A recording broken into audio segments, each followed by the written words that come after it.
And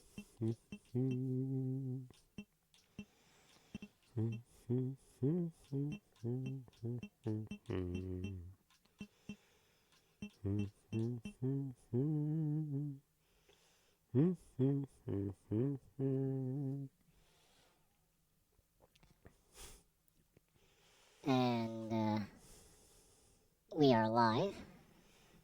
Nani? Nani, indeed. Nayate. Kiryu.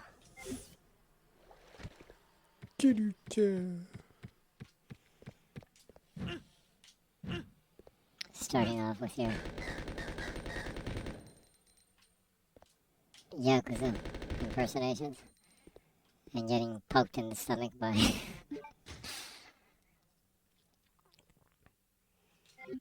That did not go out good. yeah. Oh well.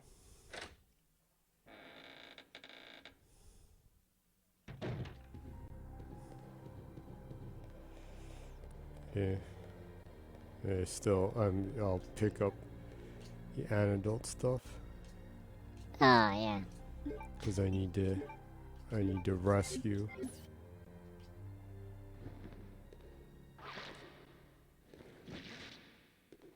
my sister.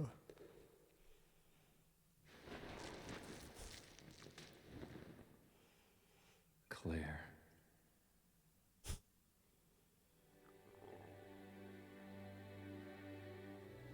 Chris! I missed you so much. I know. But we have to get out of here.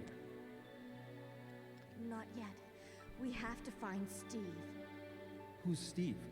He's a boy Who's who Steve? escaped from that island with me. But then a monster attacked us and we got separated. So that means Steve is still somewhere in this base? I'm sure of it. Claire? What's wrong? I think I've been poisoned. Just hold on. I'll be right back.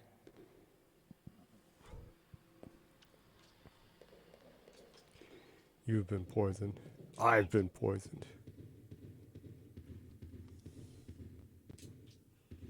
And now you need to go back and get the antidote, huh? Yep. I know exactly where it is too. Since you did that at the end of last week. Yep. The combat knife. Oh yeah, were you you should put the shotgun in the... Yeah, I already did. Oh, you already did?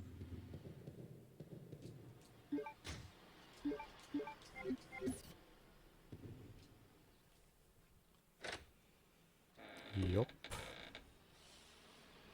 Okay, so far, about 3.5 minutes in the stream. The stream seems to be fairly smooth so far. Yeah. The last 2 times it's just been insanely bad, the connection. And it happens to be that it was raining both times, huh? Yeah.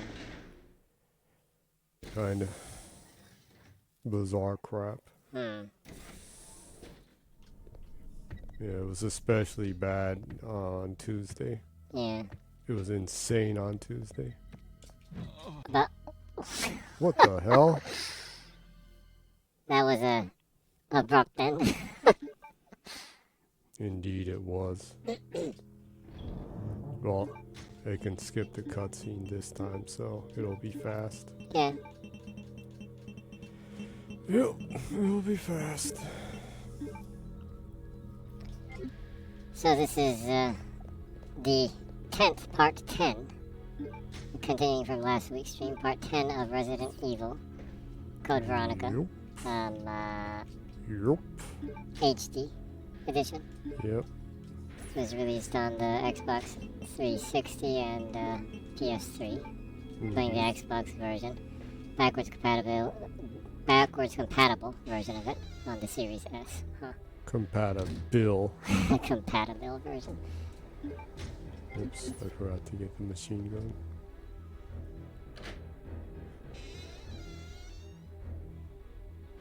Not to be mistaken with Jimi Hendrix's machine gun. You won't hear any wacka wacka wow wow wow wow wow wacka wacka wow wow wow. Yeah, you won't hear that. Because that's a song and this is a game, so yeah. For shizzle rizzle. Burbizzle.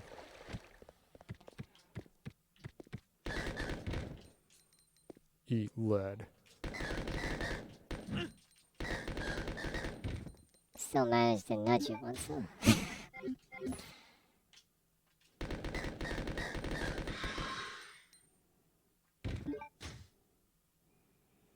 Yeah. Mofo did. Oh. That's what this is for. In good times, in bad times, I'll be by your side forevermore. Because that's what friends are for. Ah.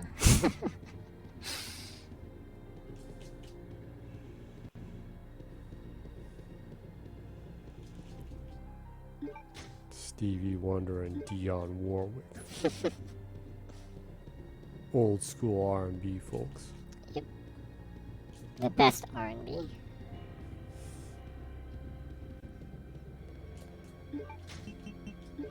Like Tina Turner said, simply the best. Better than all the rest. Yep. Yeah, Tina Turner is one of the most awesome musicians of all time, huh? Yeah. Also reminds me of one of my favorite things that Thelonious Monk said. That he would say during his lives, like, for you the best, Chris. and later the rest. And later the rest, what does it mean? Thank you so much. What the? I didn't mean to take a screenshot there.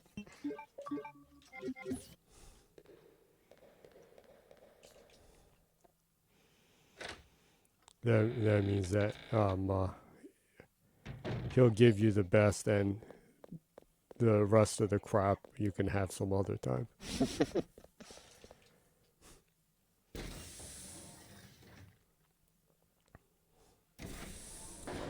Well, stuff is starting to happen, huh?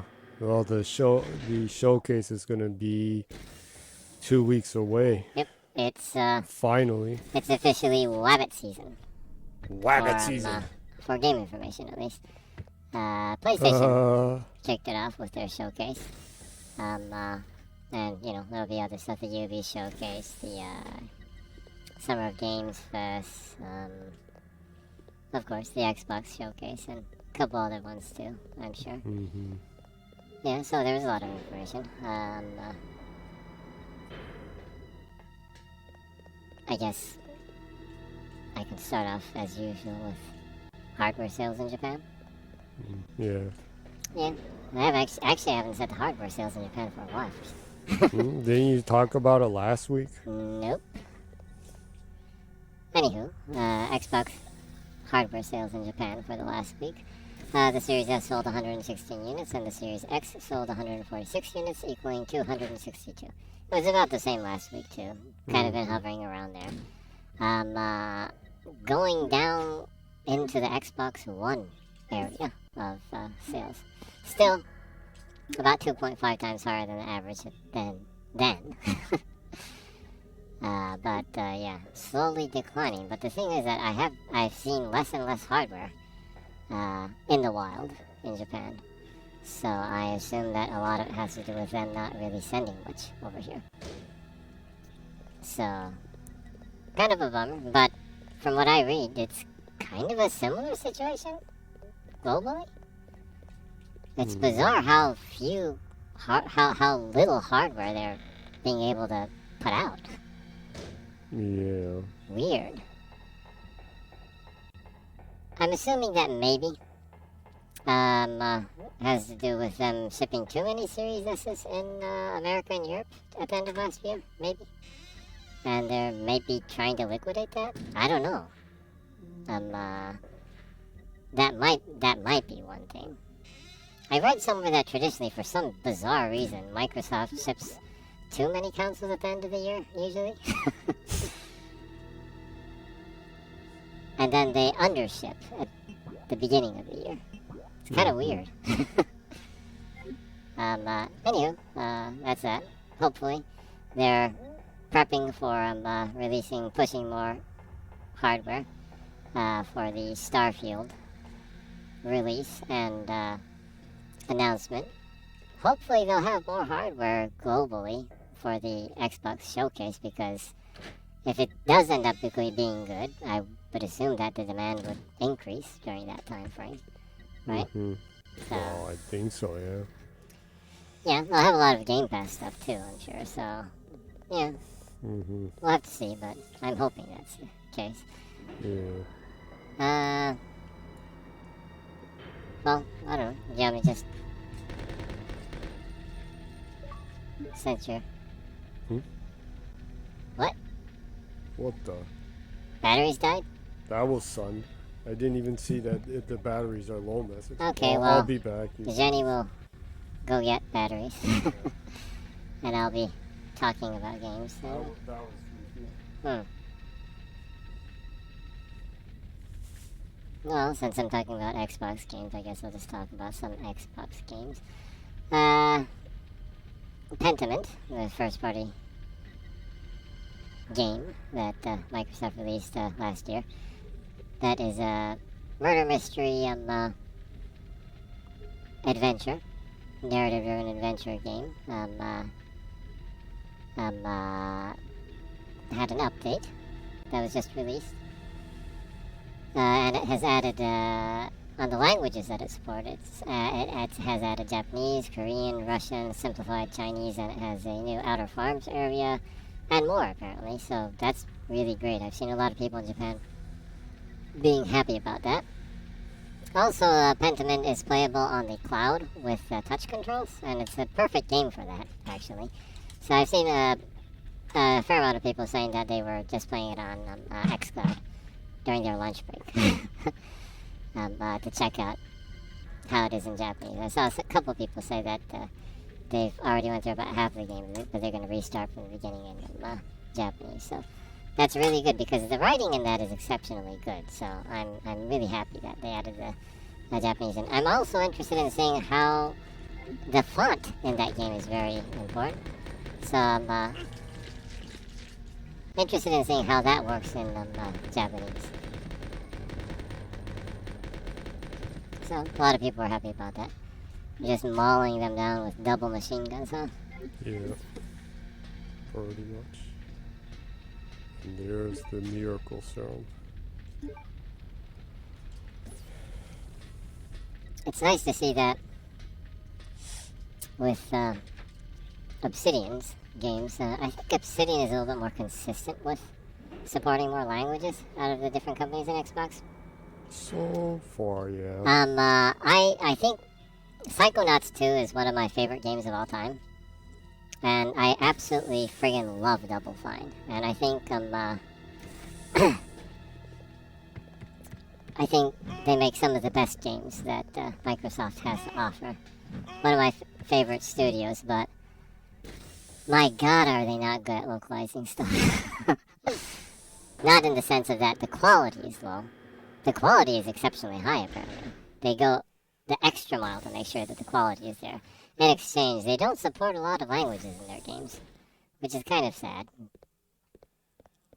Because so much of the charm of their game is in the writing, and the dialogue. Like they say in England, the proof is in the pudding.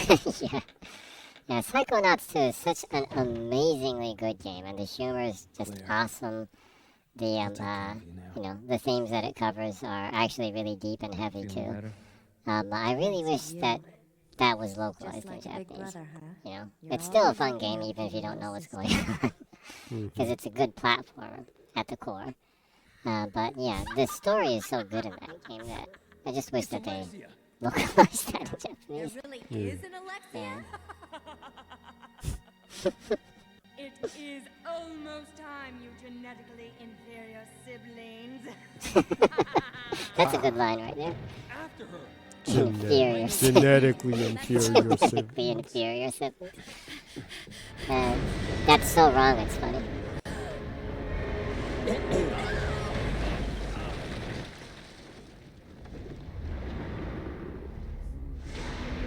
I think I enjoyed that cutscene more the second time I saw it.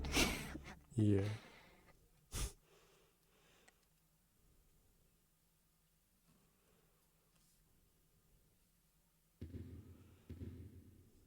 Chris!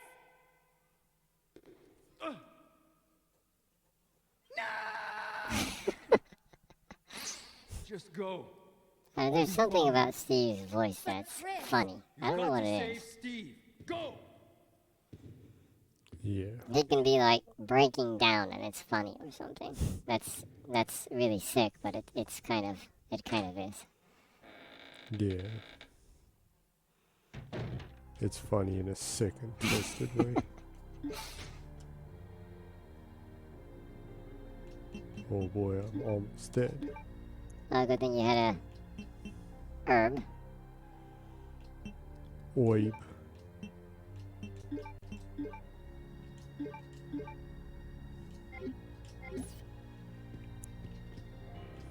It's bullet season.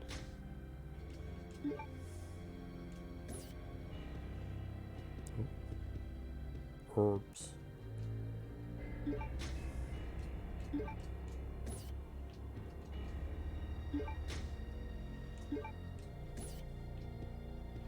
So, Mm-hmm. well, the official season for game information has kicked off. Yeah. With PlayStation shooting first. Kudos to them for going first. I guess because you don't know what to prepare for, so it's hard to I would assume it's hard to set the tone and expectations. Kind of tough, I would assume. They got a lot of flack for being underwhelming, apparently. A lot of Sony fans were disappointed about the show. I, for one, actually kind of enjoyed it. Because there was a lot of Xbox games at the show, so... Yeah. Well, I guess that's why they were pissed. There were too much multi-plat games. Maybe, but I think... They wanted money-hatted exclusives. They're like, where's my money-hatted exclusive? Well, they have a non-money-hatted exclusive. Spider-Man 2 is one of their best-selling... I think as a single-player game, it's their best-selling franchise. So, come on, they showed that. And I don't think there's a lot to complain about Did that. you say I don't sink? I don't think there's a lot to complain about that, personally. I saw the Spider-Man 2 trailer and playthrough and stuff. It looks good, So, not a lot, personally, not a lot to complain about. But I guess maybe it's because there was a lot of service games, multiplayer games, and also the multiplayer games they announced, but they didn't really show. They had like CGI trailers for them. Mm-hmm. So yeah, that might be it. The marathon one, there was a little bit of real-time stuff in there. Oh, but and then that too was.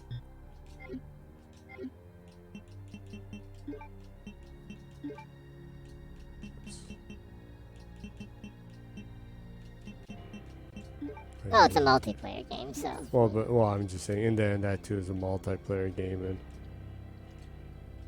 I don't know, maybe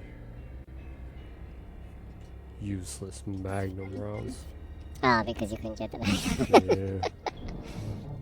How the hell am I supposed to know? I'm supposed to keep the frickin' fire hydrant in the box. Yeah, well, with the older Resident Evil games, there were a lot of things that you didn't know how to do until you actually beat the game a couple of times. It's like, okay, so you put this here and then do this there, kind of thing. So that's just kind of how they were before. Yeah. They were mean like that. Well, they were less forgiving, or they expected you to replay it more, maybe. Yeah. Yeah. Older games expected you to replay it a lot. Yeah. That's for certain. Yeah. And this too, if you didn't know it ahead of time, you'd be like, I don't have the shotgun. Damn it! Yeah, absolutely. Yeah, so going back, PlayStation showed first, and people have been pretty critical toward them, other than IGN and Game Rant. Games Radar. They're like stroking them as fast as they can, but The Fast and the Furious. Fast and the Furious.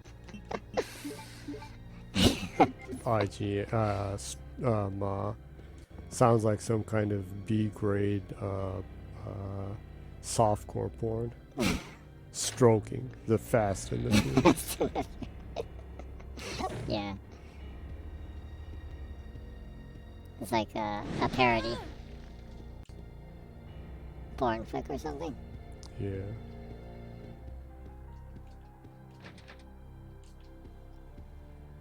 Yeah, so anyways,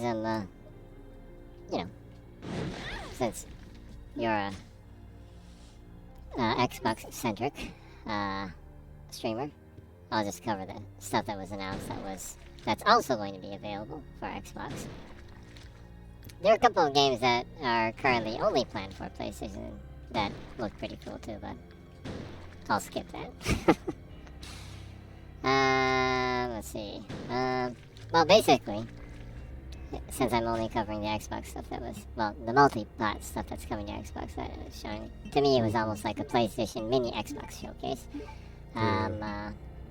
Which is great. It's kind of like that for me when there's a Nintendo Directs too, because they have a lot of indie games, and a lot of those end up being released on Xbox too. So, yeah, I enjoy all the showcases. People don't cut enough flack for indie games. Yeah, absolutely. There were a lot of really cool indie games shown at the PlayStation show, and I guess that's why I enjoyed it more than a lot of people did, because I really like indie games. They had a lot of really cool indie games. So I don't really have a lot of complaints when I see a lot of really cool indie games. Yeah. People seem to not care about indie games. Yeah, that really sucks, because some of the most innovative games come from independent developers, right? They are willing to take risks with their budget, I guess. With AAA, I guess it's become just way too risky to take risks. That's some kind of dirty magazine right there. What? Oh, no, it's just a security file. The Ashford family's most important secret is kept at this lab. As a safety precaution, I have installed a self-destruction device in the control room and have placed the activation code inside the computer. Once inputted, all door locks will be released to provide easy access to escape routes. By using the elevator that directly connects to the hangar, one should be able to escape from the lab easily. Please remember that I have used the name of my beautiful ancestor for the activation code. Glory to the Ashfords. Alexander Ashford. That is such a really weird passage. I have used the name to my beautiful ancestor.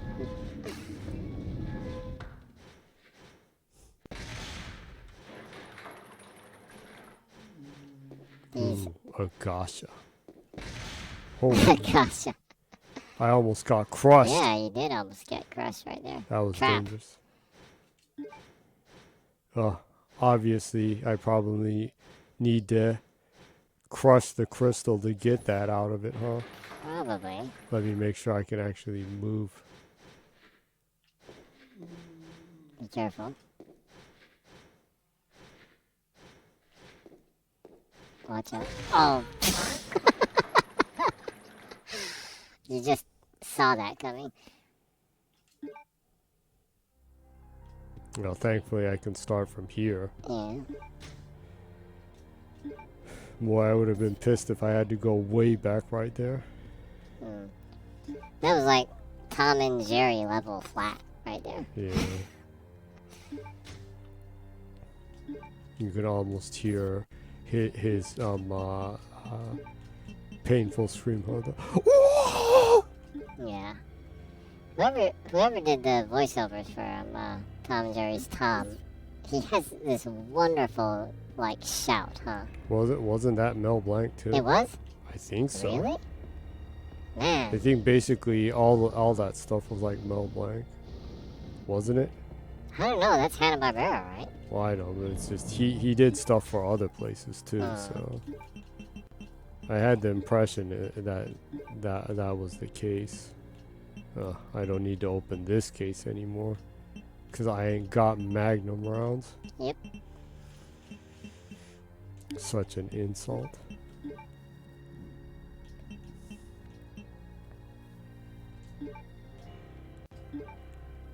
Oh, I guess I'll leave the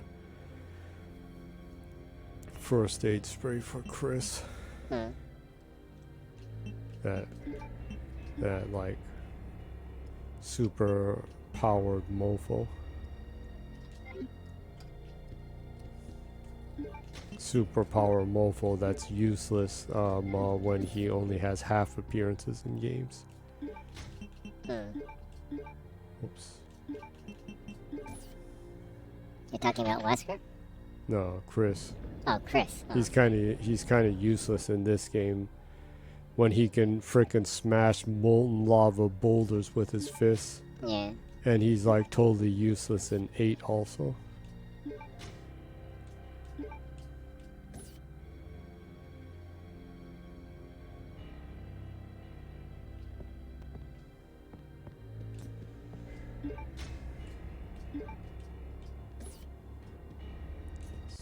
Need to take that. We need to put these back.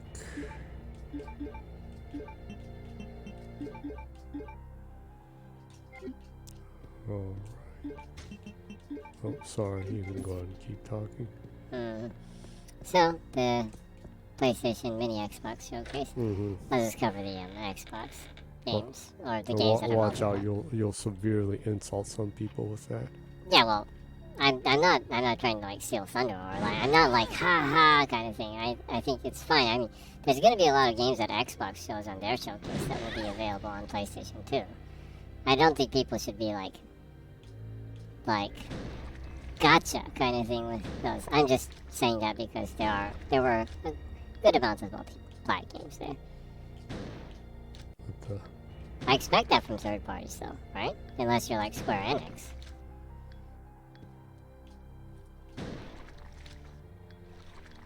they're like the mafia. Yeah, basically anything they make is only going to be on PlayStation. It's really funny. It's like this, the Foam Stars games that they announced there is a blatant copy of Splatoon with foam, and it kind of manages to like destroy the game design of Splatoon. The simplistic, in a way you could say simplistic beauty of the design of using ink to cover the map. And it being easy to understand what's going on, even though it's pretty chaotic. By making three-dimensional foam do that instead of flat ink that stays on the stage, you have no idea what the hell's going on. And you can hover on top of the foam and stuff, like with a hoverboard, but they kind of throw some stage design out the window, right? Because the stage quickly becomes something it wasn't intended to be. So anyways, one of the few major third-party companies that announced an exclusive for PlayStation, they managed to kind of also offend Nintendo, in my opinion, by patently copying Splatoon. But I don't know, maybe Nintendo isn't offended though, because it's a pretty poor copy of it. The character designs are like some of the worst I've seen recently. It's weird though, because it's like, Square Enix traditionally doesn't have bad character designs. They actually have good character designs in general. I feel like they tried too hard to appeal to the West. Whoa, that was close. She just managed to moonwalk out of there. Watch out when you get that. Well, if you do use in front of it, it does that. Oh. Looks like I need to run, pick it up, and then run again.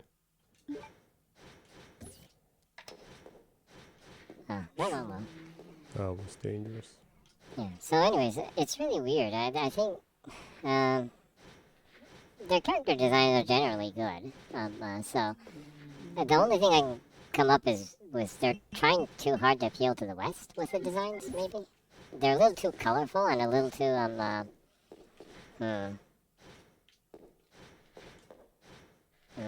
don't know. It almost feels like what happens when a Western developer tries too hard to be Japanese or Asian with their designs, and kind of fail to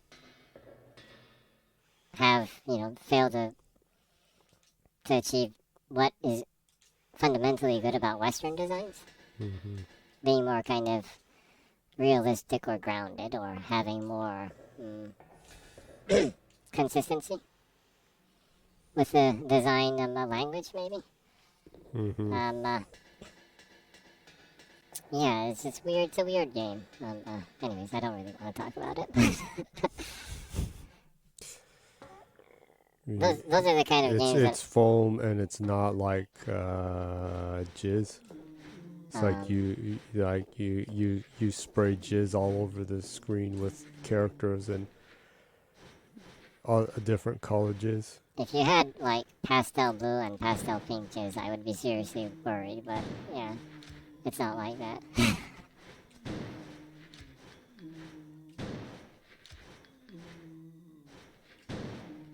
That's a Is this tough zombie. for real? He took like 6 shotgun, 0 range bullets. Yeah, I know. Still kind of twitching.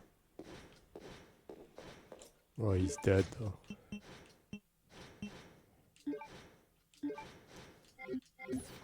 The mofo is dead. See? What, I can't use it here.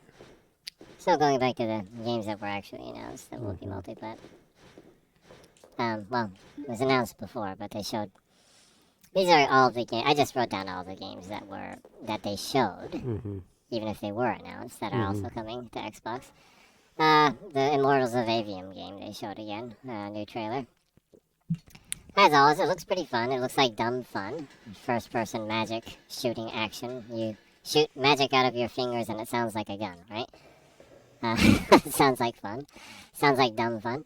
The dialogue is pretty cheesy. The characters are pretty cheesy. But that can be fun too. It's, like popcorn, summer action flick kind of vibe going on there. Hopefully, it's done in a way that is entertaining and fun. And hopefully it's not just dumb fun. I'm hoping that with different magics that it gives more depth to the gameplay or replayability.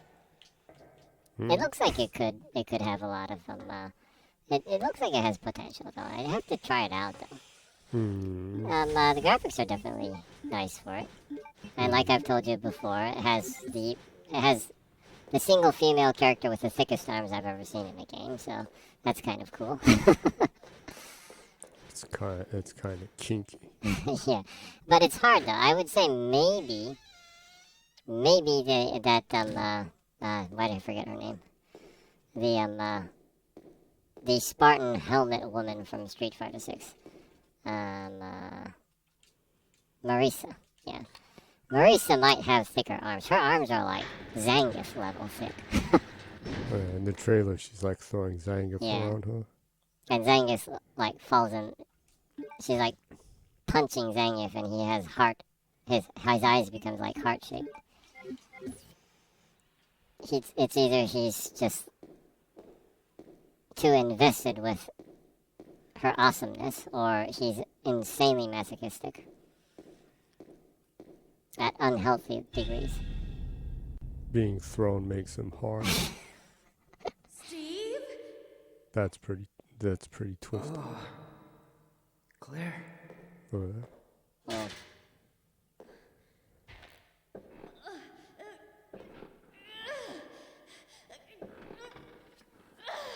No, I can't do it. woman told me she was gonna perform the same experiment on me that she did on her own father.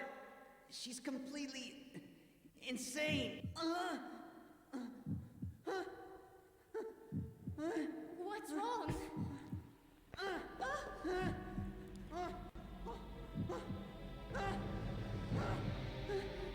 Claire!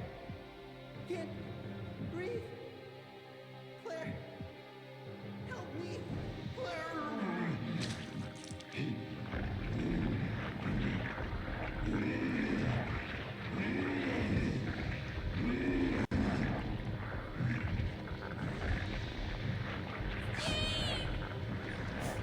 Well, that was a fast transformation. It sure was. I like his mouth right there. His mouth is like, yo!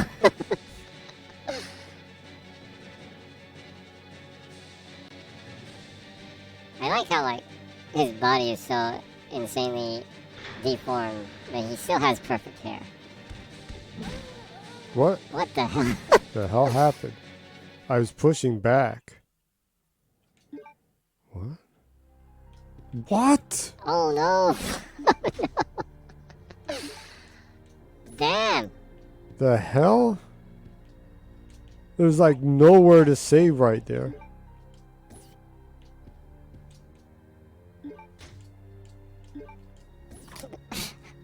Don't have any ribbons left anymore. I don't see any save point right here. What is going on? Well, just in case, I guess you'll have to heal before you get into that cutscene. If you've gotten any damage by the time you get back to there.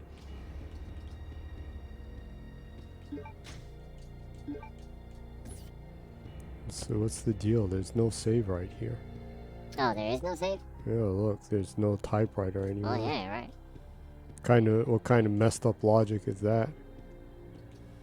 I assume that maybe that part you don't fight him because the camera angle is well, like, obviously, I was trying to run away because I thought so too, and then she just kind of stood there and then just took the hit and then just insta died. Oh yeah, we're about 40 minutes into the stream. You wanna introduce yourself? What? Oh wait, before that, we got a comment from our regular Meebo Rainy Meebo. We call this individual Meebori-san. This person leaves a comment almost every week. Once in a while. Meebori-san misses, but this week, Mibori-san always only leaves messages in like cryptic, forms that is just like emoji. Yeah. Stamps. I'd be very disappointed if Mibori-san was a crypto bro. It's a cryptic message to like buy NFTs. So yeah, I would be disappointed too, but I'd rather have herpes than buy NFTs. yeah, it's a waste of energy because they almost become worthless almost all the time. Anyways, Mibori-san left a comment that it was only stamps as usual. There are I think 26 Bob Rosses. 26 Bob Rosses. And 2 cats with sunglasses. So we have an audience, an entire audience made up of Bob Rosses and 2 cats. 2 cats with sunglasses. I don't know, maybe these cats are performing or something. 2 cat performers with sunglasses. 2 cats with sunglasses performing in front of an audience made entirely of Bob Ross. That's pretty wild. That's how I get. That's how I take that message. Mm-hmm. And anyways, I find these messages confusing, and trying to make some kind of meaning, finding some meaning out of these cryptic, confusing messages. I prompt stuff on Bing image generator, to see if I can find some reason in these cryptic messages. The other day, Mibori-san left a message that had like it was like 5 cats and like five cats with sunglasses and 5 shocking pink bears and like the all-seeing eye, right?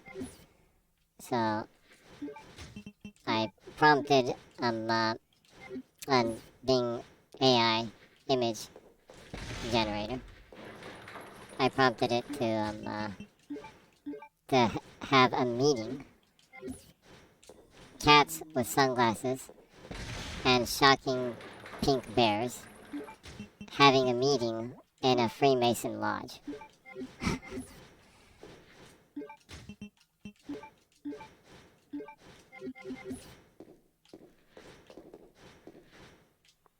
Why is it not letting me do that right this time?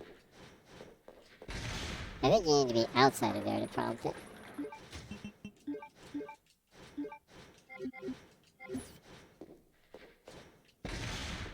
Around there, maybe.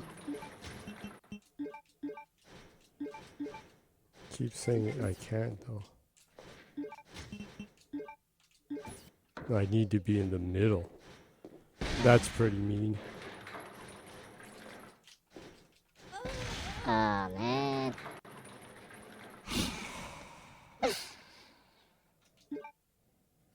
Can't believe it makes you do this shit when you have to redo the entire thing over again. That is so mean. And there's no save point right here. At least with the tyrant fight inside the plane, there's a save point right there. This is like sadistic level mean. Yeah, so anyways, that image that I had Bing Image Creator made was pretty epic, actually. You had these cats with sunglasses and shocking pink bears sitting around like a table, lit in a dramatic and kind of ominous way, having a meeting. It was kind of cool. I'm looking forward to generating this image. See how it is.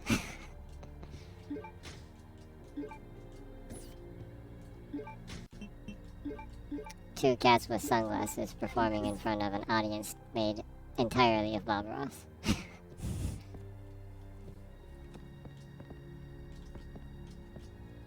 Yeah.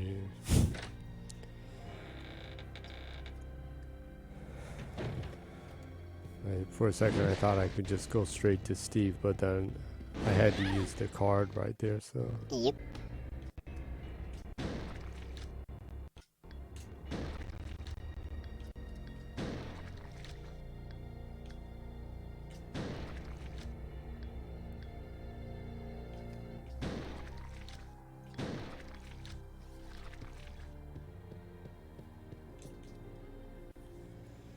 Can't believe they make you do this with no save around.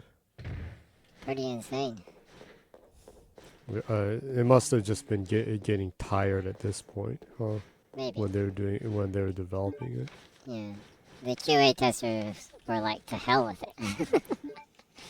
Well, more like the devs. I'm really tired.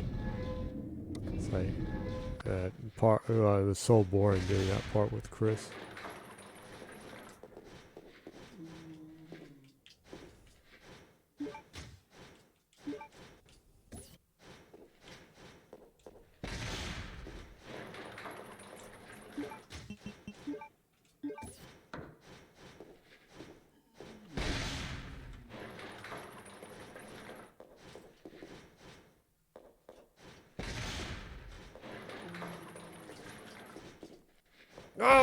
Oh.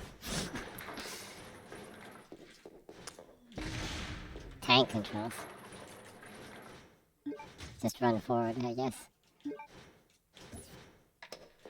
Oh. Actually, that's the scariest shit I've seen in this game so far.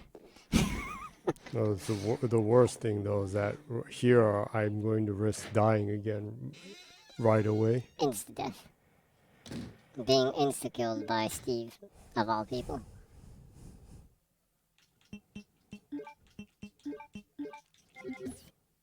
Say, man, you know how much shit I had to go through to get you out of here.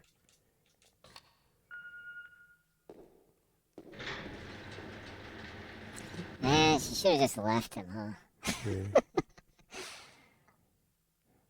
Or like, man, couldn't you have just killed that that freaking Nazi point blank with your Uzis then? Yeah. Then all this shit wouldn't have happened.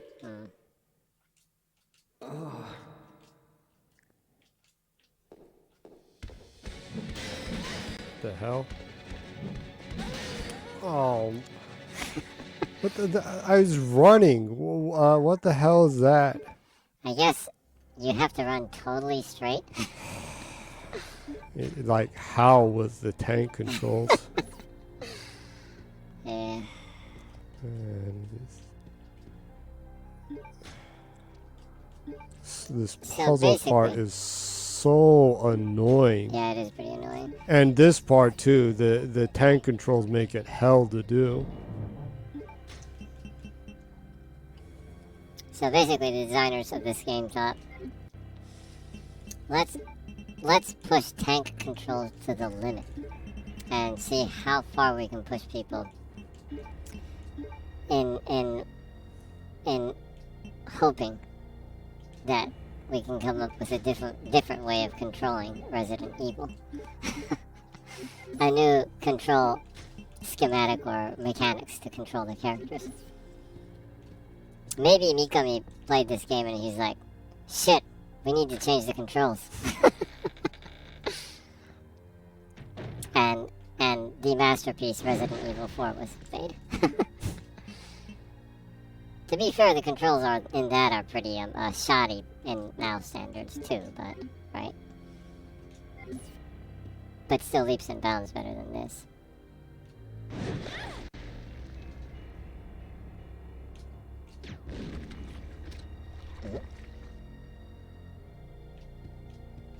Oh, one shot did it. That's pretty powerful, huh? Yeah. So basically, when you're running away from Steve, if he even hits you once, you need to heal, I guess. Seems like it. And so annoying. So best case scenario, you can run totally and utterly straight and not get hit even once. Worst case scenario, if you get hit once, you need to heal. How though? You like run really slow and you run left and right. Was there a button that you can like automatically make a 180 turn?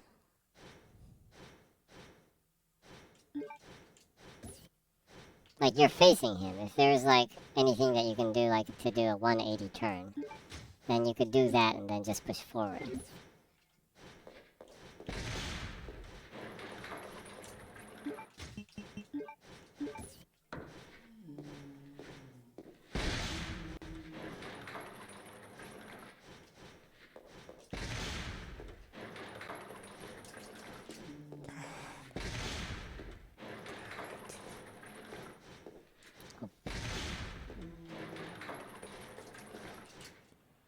Uh-oh. Oh, that was close. Dude's coming up the stairs. Well, he's crispy now. You're so tired of doing this over and over again that you're just wasting your rocket rounds, right? You. Hopefully you can get it done this time, huh? There isn't any, like, save around here or anything. Absolutely no.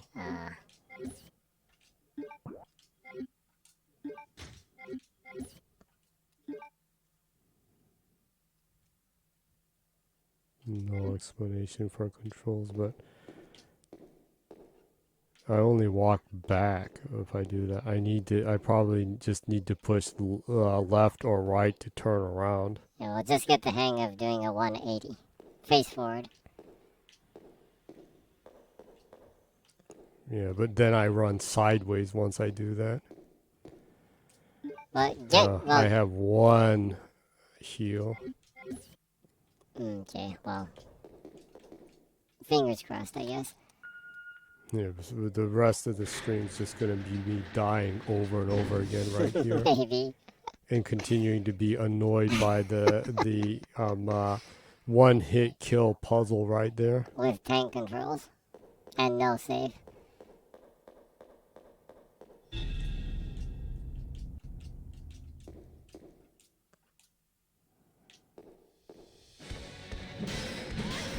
Q.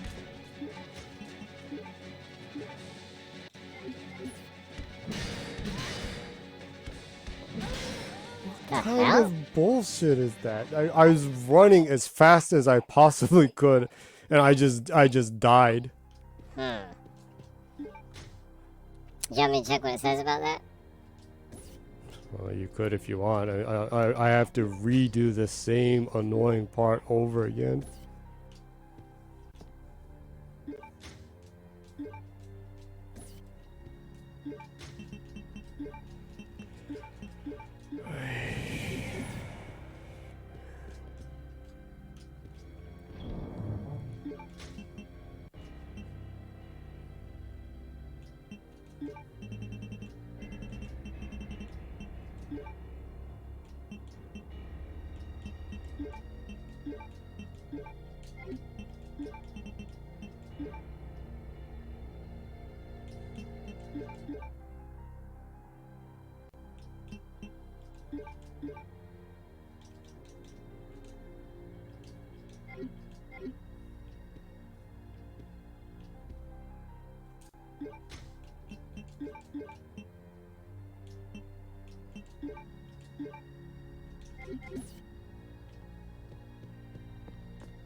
Now to do the part that will one hit kill me if I mess up or I'm too slow to pick it up.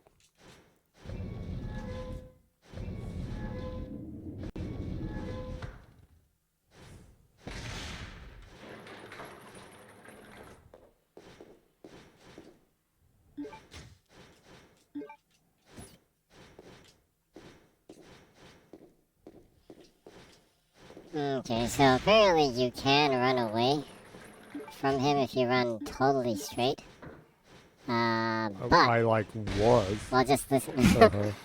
But you will absolutely get hit. So at the very least, you need one herb, and if you're super lucky, you can run away with one herb. But basically, everyone says it's like almost impossible. So you at least need 50% heal herbs.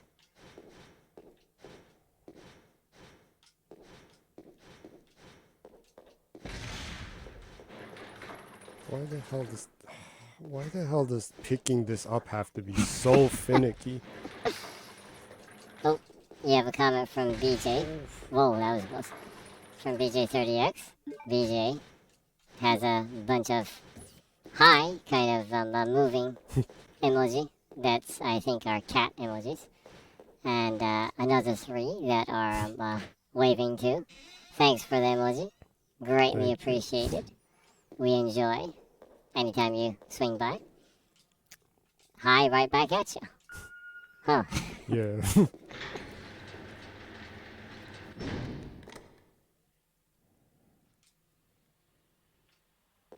Okay, so generally, you probably need 2 sets of herbs.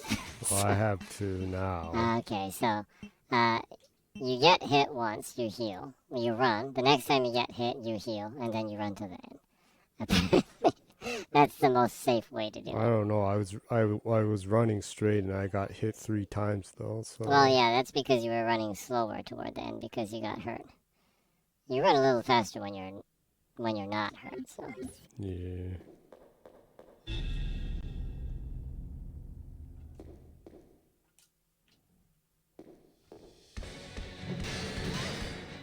heal.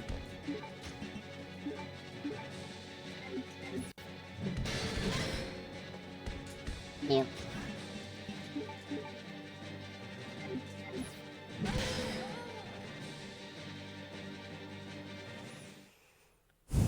Yeah, so he gives so much damage. You'll probably need to take one of the herbs and one of the heal sprays, I guess, then? The green-green combination is probably too low of a heal.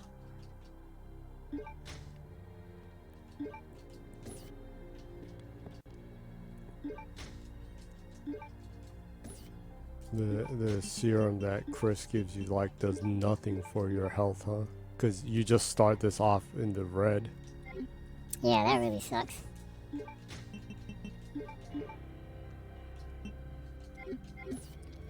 Well, I was saying that that you pick up more herbs when you get close to Alexia, so you don't have to worry too much about heals, apparently. That sounds kind of sus. That does sound kind of sus. I guess I'm just gonna have to. What? Oh. Guess I'll need to keep these in case then.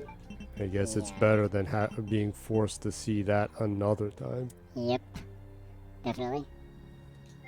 Yeah, I have a whole bunch of the exploding arrows. I probably don't need these grenade launcher rounds with Chris.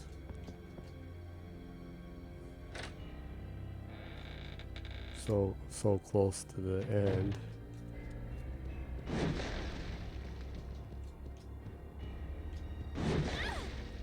It really sucks that you absolutely have to get hurt once right there. Yeah, I know. So cruel.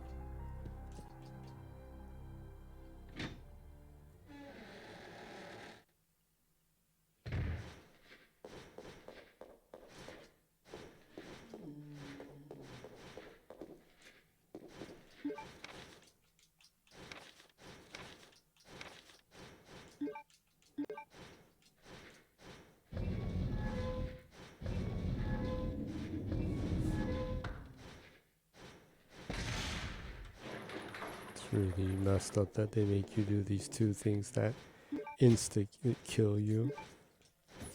Mm.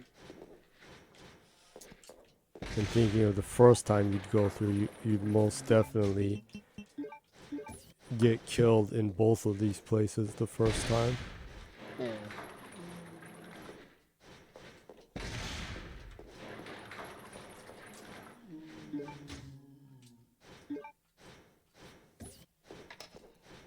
Okay, so I saw one other method Mm-hmm. of running away from him. You can try that if you fail this time. Because this other method doesn't require any heals. Doesn't require any heals? Yeah, but it sounds pretty risky, so... What is it? Apparently, Yeah. this is the last time you fight with Claire, Oh, really? so you don't really need to save up on ammunition. Mm-hmm. So if you have the shotgun, Mm-hmm. you're facing Steve, right? Mm-hmm. If you shoot him, the shotgun pushes Claire back, and it considerably stuns Steve. You continue to shoot him until you have enough distance, and then you make a 180 turn and run for your life. Apparently that works. If you do that, you can run away without using any heals. But I don't know. Sounds a little bit iffy, right? Yeah, it does.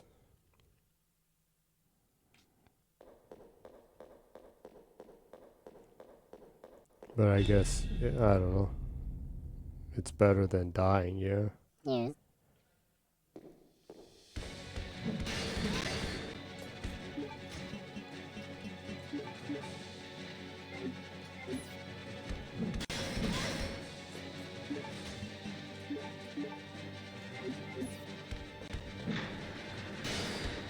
That went relatively well. You were just about to make it back then, huh? That really sucks.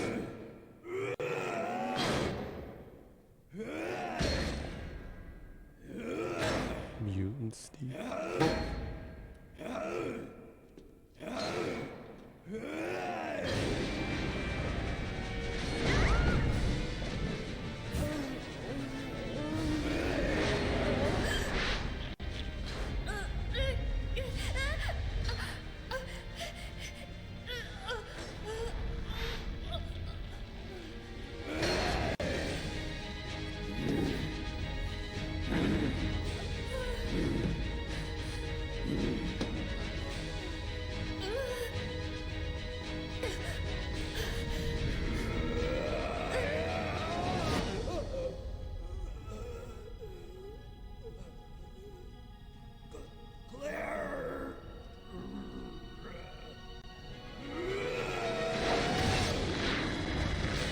Man, why'd you kill me back there?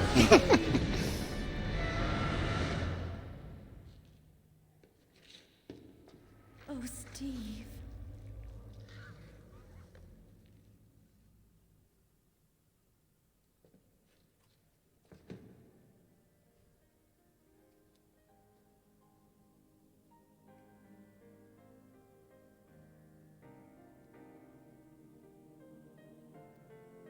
You're warm. Steve, you've got to hang in there, okay? My brother's come to save us. We're getting out of here. Your brother kept his promise. I'm sorry, I cannot. What? What are you saying? I'm glad that I met you. I love you. Claire.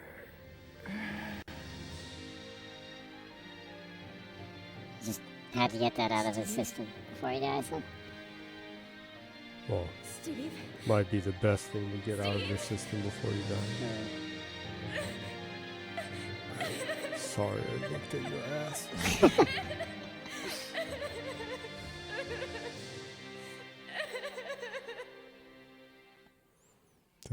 To think this all might not have happened if he hadn't been looking at her ass. Yeah. It's like the butterfly effect, right? At last, I found you alive. What? Come with me. Staring at a woman's ass You're responsible. and sealing your fate to turn into a mutated monster, attempting to kill the woman's ass that you were staring at. It's a sick, demented version of the butterfly effect. You are not worthy of its power.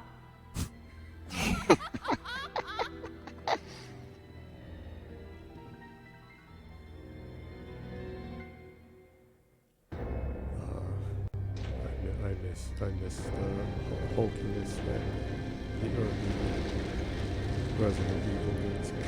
Yeah.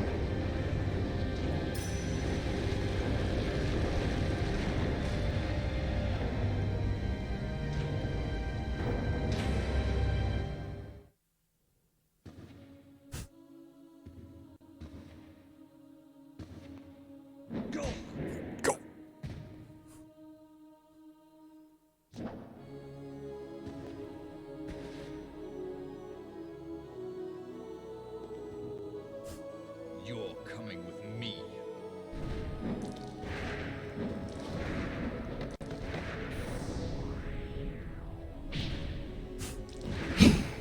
Fire punch action.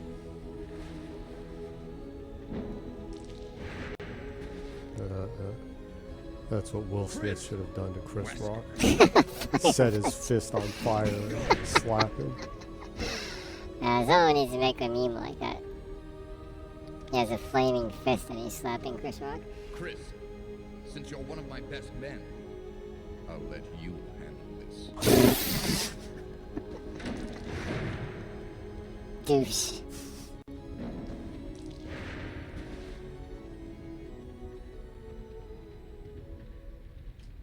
Run!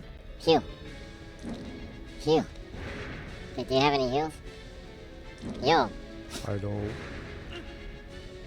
Uh-oh. Oh, you do. Heal. Right now. Why ain't you healing?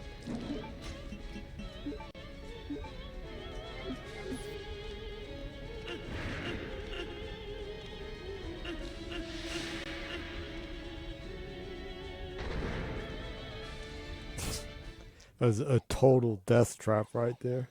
I really like how he's hiding right there.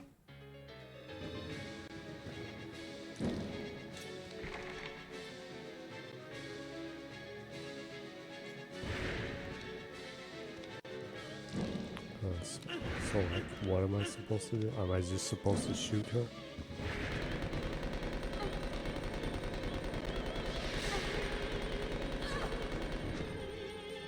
Well, that kind of worked.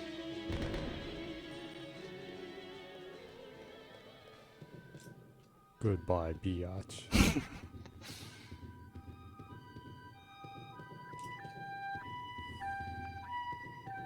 It's been a while since the ambulance made a guest appearance on the show.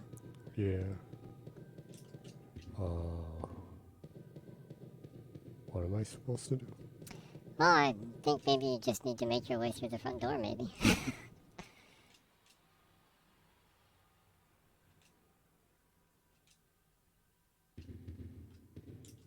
Let's see.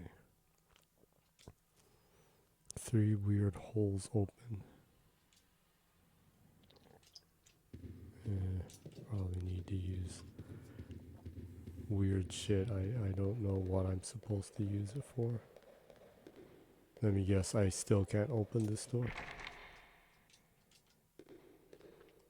A biohazard symbols on it.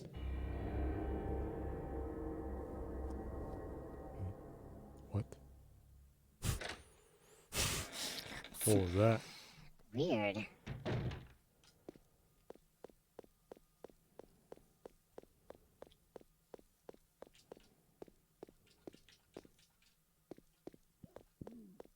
It's like the smallest merry-go-round I've ever seen. Yeah, That might be the smallest merry-go-round ever in a game, period. maybe, yeah.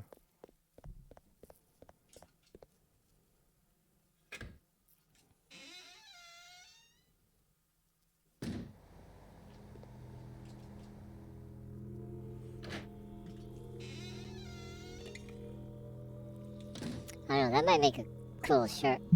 And like a tiny merry-go-round.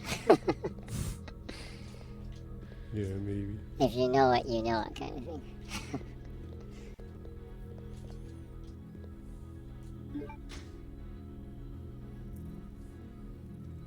So, we're about an hour and 8 minutes into the stream.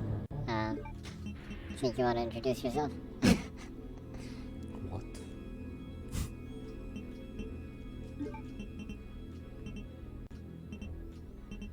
I suppose I should then, huh? Go for it. It's just Jenny. That was fast. Yep. Okay. And the weird voice you're hearing, machine-like voice you're hearing, is the guest host or co-host, whatever. Hang out with Jenny while I'm drinking unreasonably large alcoholic levels, content levels of an alcoholic beverage. Whatever that means. Makes very little Yeah, sense. it makes almost no sense. Very, very strong liquor. Why don't we just keep it simple like that? And you can go back to the stream, I guess. I've only talked about the Immortals of Avium so far. On here, the other stuff. Sure, why not? Okay, so going back about 40 minutes, PlayStation Showcase. Games that are going to be multi-plat that will also appear on Xbox. The Talos Principle 2. There's the Talos Principle 1 is on Xbox. That's actually made by Protein. It's Serious Serious Sam, Sam yes. fame? It's the only actual serious game they make. The Talos Principle 1 is actually a very well critically acclaimed puzzle game with a out there story. People really liked the first one. They announced the second one, and it actually looks really good. The art direction is really good. The graphics are nice. And it looks to have a pretty out there story. Looks pretty cool. You wouldn't expect the people that made Serious Sam to make it. Yeah. So that's that. Next up, Neva is a game by the developers that made Gris. Gris is that side-scrolling 2D platforming game that has beautifully hand-drawn art. It took a long time to come to Xbox, but they released it recently on Xbox. This time around, Neva is announced for everything from the very beginning, so that's nice. Just as Gris was very beautifully drawn, Neva also seems to be absolutely stunning in the art direction. It looks wonderfully well designed and drawn. Great colors, nice use of lighting and everything. World looks really cool. Characters look cool too. I'm looking forward to it. I'm actually really happy that this one's coming out at the same time on Xbox. Right? They're a small developer too, though. So you know, I'm guessing that they were able to scale up their development from the success of Gris, and they are able to actually support all the platforms now. Is my guess. So that was announced. Looks really cool.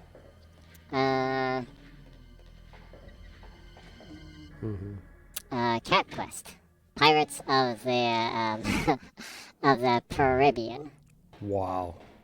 Awesome. Awesome. Cat Quest, Pirates of the Caribbean. I am shaking in awesomeness. I own the two Cat Quests before that, but I haven't played them, unfortunately, because I collect cat games. And this is definitely a day one buy from a cat guy like me.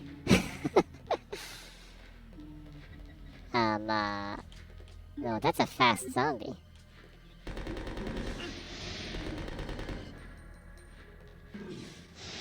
That's messed up. Getting zombie vomit on me. Bastard. He's really excited to spew on you right there, huh? Yeah, it was like... Wait, let me show you this.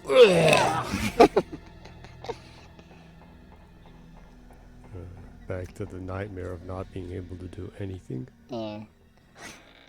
So, Cat Quest, Pirates of the Caribbean, is a day one buy for me. Obviously. Teardown. This is actually a really cool game. It's already out on PC. But it's a voxel based. It has voxel graphics, right? But it uses voxels in an interesting way because it's a totally physics-based game. Every pixel or every block, voxel block, it has, physical weight and calculated with physics. And it is really interesting. It's it's basically a physics-based voxel game that is a physics-based destruction heist game. And you use, voxel cars and voxel equipments to destroy buildings and break things and steal things and run away. Using these voxel graphics are totally powered by physics. It's really cool looking. And it's coming to consoles. It was shown on the PlayStation Showcase, but it's coming to Xbox also, which I'm happy about because I was hoping. I I saw it on Steam, and I was like, oh, that's really cool. I was hoping that it would come to Xbox sometime so I can get achievements for it. It looks really cool. You should take a look at the trailer. It's really crazy. The physics are really fun in it. It's crazy. Crazy, yeah. Looks like a lot of, physics-based, smart and stupid fun. Which is the best kind of fun. When stupid fun is smart, it's the best, right? It's like a smart hole. What? Excuse me? Dumb holes are hopeless, but smart holes know how to get things done. So basically you're saying smart hoes are fun. Yeah, well, smart holes know how to bring the fun. Oh, that sounds so inappropriate. Next game. Dumb holes just bring like STDs. Yeah, I guess, maybe. I'm not too experienced with dumb hoes, so. Yeah. Well, not surprisingly, neither am I. Ah. Well, then that is a biased opinion. That has no actual weight to it, then. If by accident, if there are any dumb holes listening to this, please let us know if what I said is true or just a wild guess. Insensitive, unfact-based opinion. So next game, the Plucky Squire. This game was one of the games I was impressed the most of. Oh, really? It's a 2.5D game, basically. It's a 2D, 3D game. Mm-hmm. And you are a character that appears in a picture book. Mm-hmm. And you can go in and out of the 2D picture book realm and the 3D physical real world. Mm-hmm. And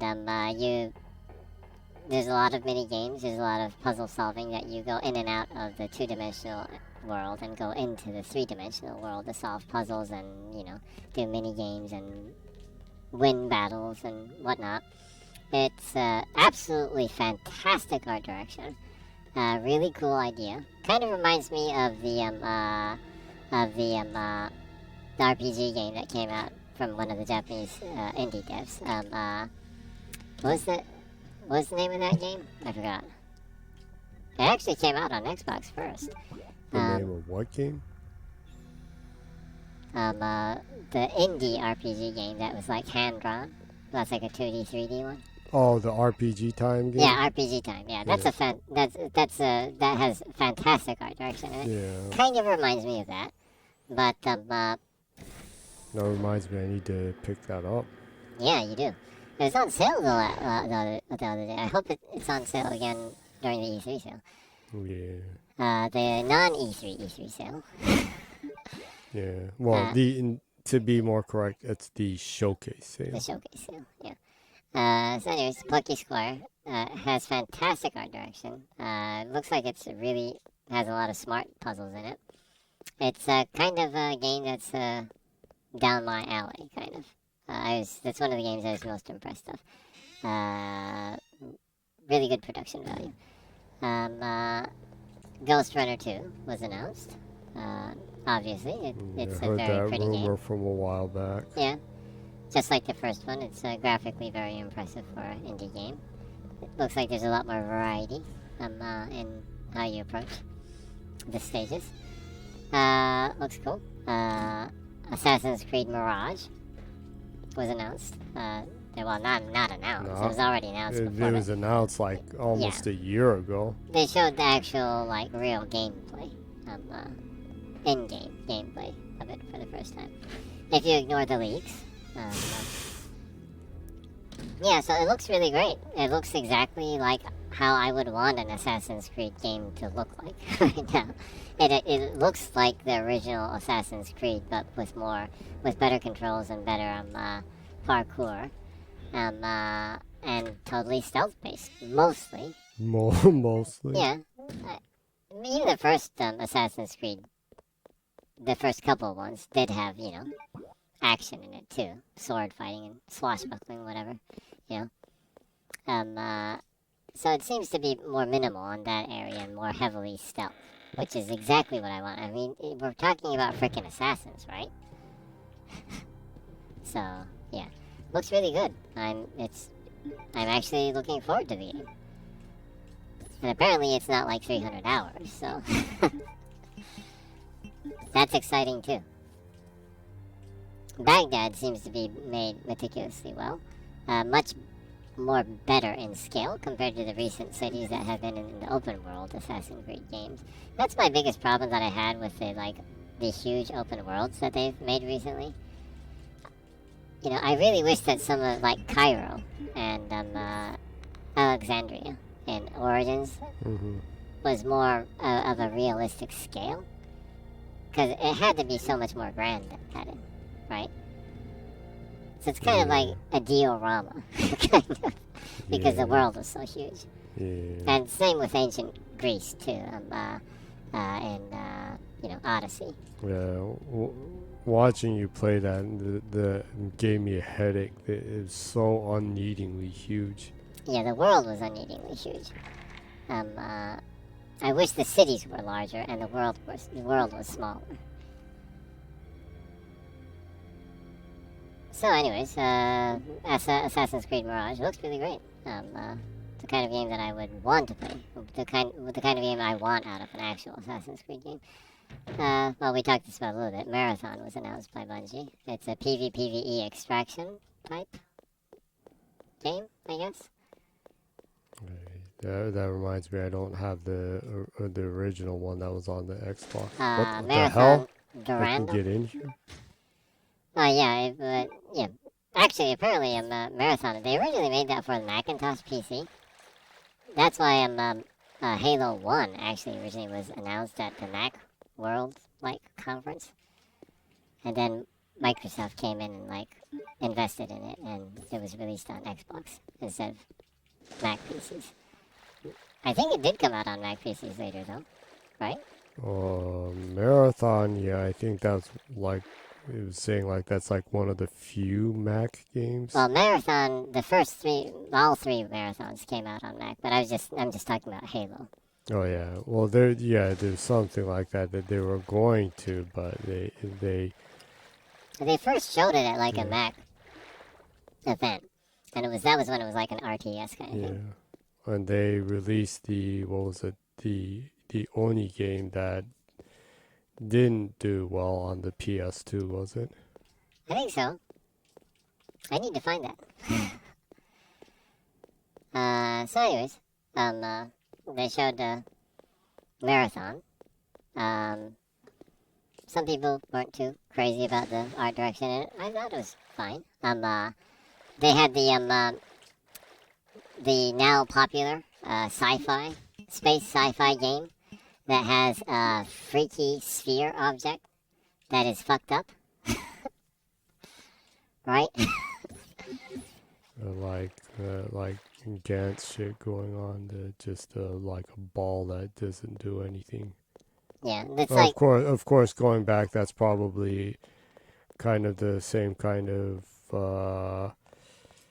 Space Odyssey shit. The monolith and just the monkeys being like. Yeah, well, in Destiny, you have that huge, that huge small star sphere thingamajig. Thingamajig. Too, in that, keeping that tradition, they have a really effed up, sphere that's, causing shit, probably. Recently, there's been a lot of stuff like that in sci-fi things. The thing that Johnny Silverhand hates. Open endings. Open-ended storytelling. Yeah. He put it best that it's lazy. Oh, yeah, lazy writing, yeah. I kind of agree with that. Yeah. Yeah, the on the Gynax and Evangelion fame, said this exact same thing, that basically he admitted it's lazy writing, that I can't think of anything, so you think of what it means. It's so open-ended that that's it. Oh, we have a comment from Salya right now.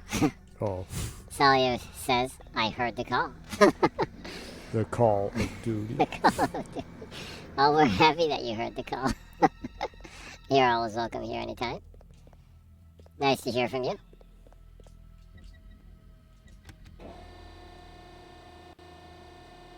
Jenny is just getting into the, I guess, final areas of the game. Yeah. In the final area and like being totally lost. I'm Yeah. like missing all of the keys and I don't know like where they are. Yeah. It's so annoying because the map is so small. Yeah. Salya says, yeah, sadly I heard it a bit late, it seems. How are you two doing? So, how you doing, Jenny? I guess pretty well. It was some really messed up weather here. Oh, yeah, it was pretty messed up over here, huh? It was like extremely hot and then like really cold a couple of days. Yeah, it was really It weird. was almost winter level cold Yeah. for a couple of days. And then it's like back to hot again. It's been pretty hot the last, like, 2 days. We actually, went over to, Omotesando the other day to see, Yeah, a, pretty awesome cat art exhibit, huh? cat ukiyo-e collection at the Yeah. Ota Kinen Bijutsuko. Oh, Salya also says, well, that sounds like standard Code Veronica to me. Yeah, Yeah. that's a lot. There's a lot of that in Code Veronica, huh? Yeah. Yeah. So, long story short, Jenny's doing good. I'm doing fantastic, as always. I'm alive, so I'm doing fantastic. Hope you're doing good.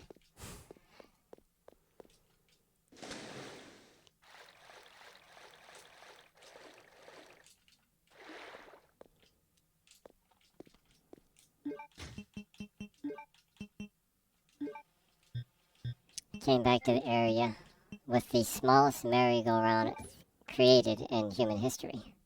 Yeah. I really don't know why I can't find like any of the keys.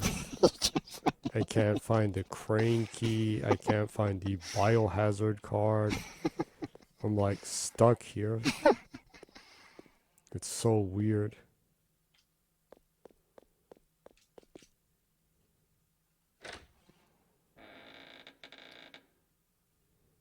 Salya says, yeah, neither my mother or my brother had thyroid cancer, so only me left to check, so I think I'm pretty good right now. Oh, well, I'm glad to hear neither of them had thyroid cancer. I'll be praying for you to not have thyroid cancer too, Yeah. I guess,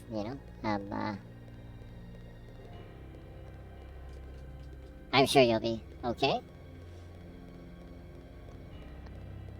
I'll always bet on the positive side of life, so. Yeah.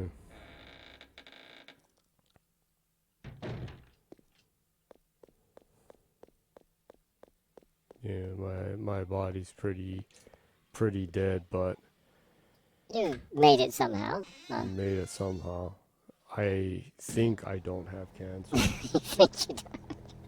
I think you'd be pretty aware if you did. So I maybe should have a checkup a sometime soon. checkup sometime. Yeah. Age wise. Yeah, age-wise, yeah, it's about time to have a checkup. Sometime soon. Thankfully, there is universal health care in Japan, so. Salya says, yeah, I should do that every year as well.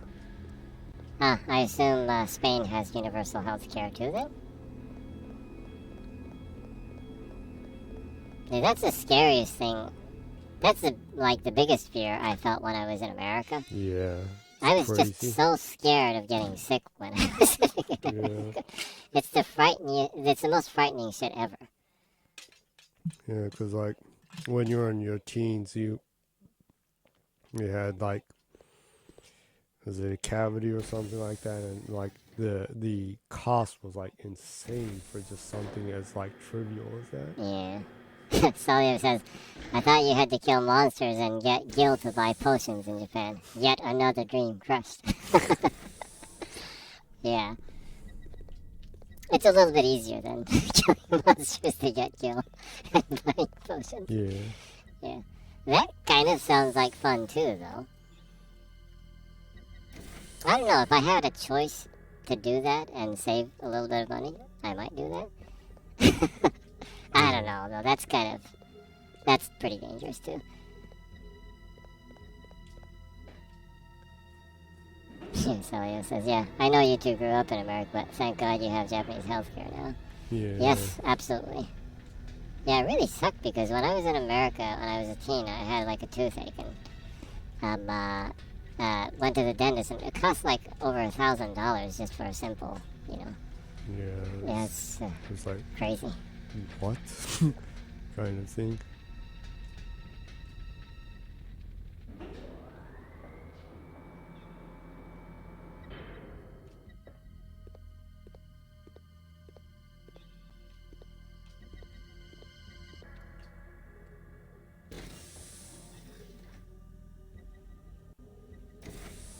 So now you're in the phase of checking every single room meticulously Yeah. for any possible clues.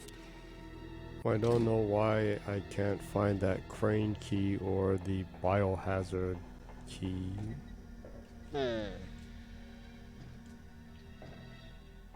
was that,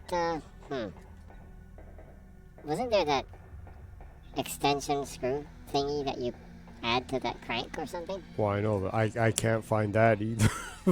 It's like, please add extension crank to turn power on, and it's like, Yeah. I can't find that at all. When we were checking stuff like last week, I think I read that you need to go to like B4 or B5 or something to pick that up. Are the fires like out or are the doors open that you can actually go down to that area? No. Now it switched back to Chris from Claire? B4? I think so. I think that crank extension thing is in B4 or something.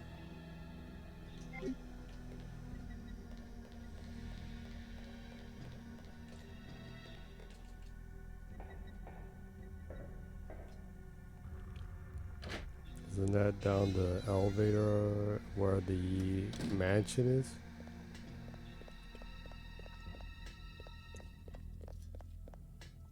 I guess. You haven't looked around that area though, right? I'm pretty sure I looked everywhere there. Huh. It's just so bizarre. It's just like this one part with Chris, I like can't find anything. Wait, this is B5. Oh, well, I think it might be in B5 then. Why don't you take a look around? B5. This Maybe. this is where the mansion is, and I can't open the door over there. You can't get in there? Or is there anywhere to, like, go up to B4 from B5? Anywhere? Like, a staircase or, like, ladder or anything? There isn't anywhere you can search in the area?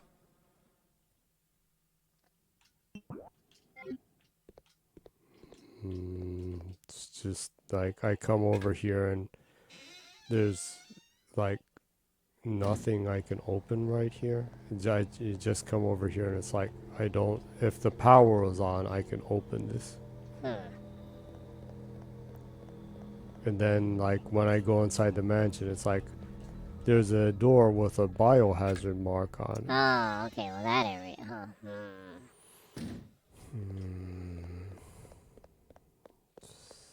This is B5, so I need to get to B4 somehow then. Well, I'm just talking off of a very, very vague memory from last week when I was drunk, so not very reliable, right? Definitely, yeah.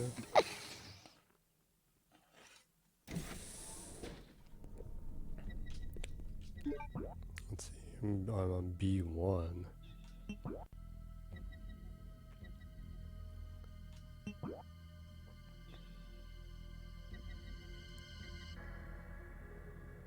Where exactly is B4? Well, I'm assuming. Mm-hmm. So you shouldn't take into that too seriously. It's one of the lower levels that you can. I think you could find the extension for the crank that makes it. What was it like a? Turns it into like a octagon crank or something. Changes the shape of the crank so you can use it in that area. This is B2, and I can't do anything here because I don't have the fire extinguisher. Yeah, well, the Magnum's back there, I think, so. If you don't got the extinguisher, that you just need to forget about that. Yeah. Clearly, yeah.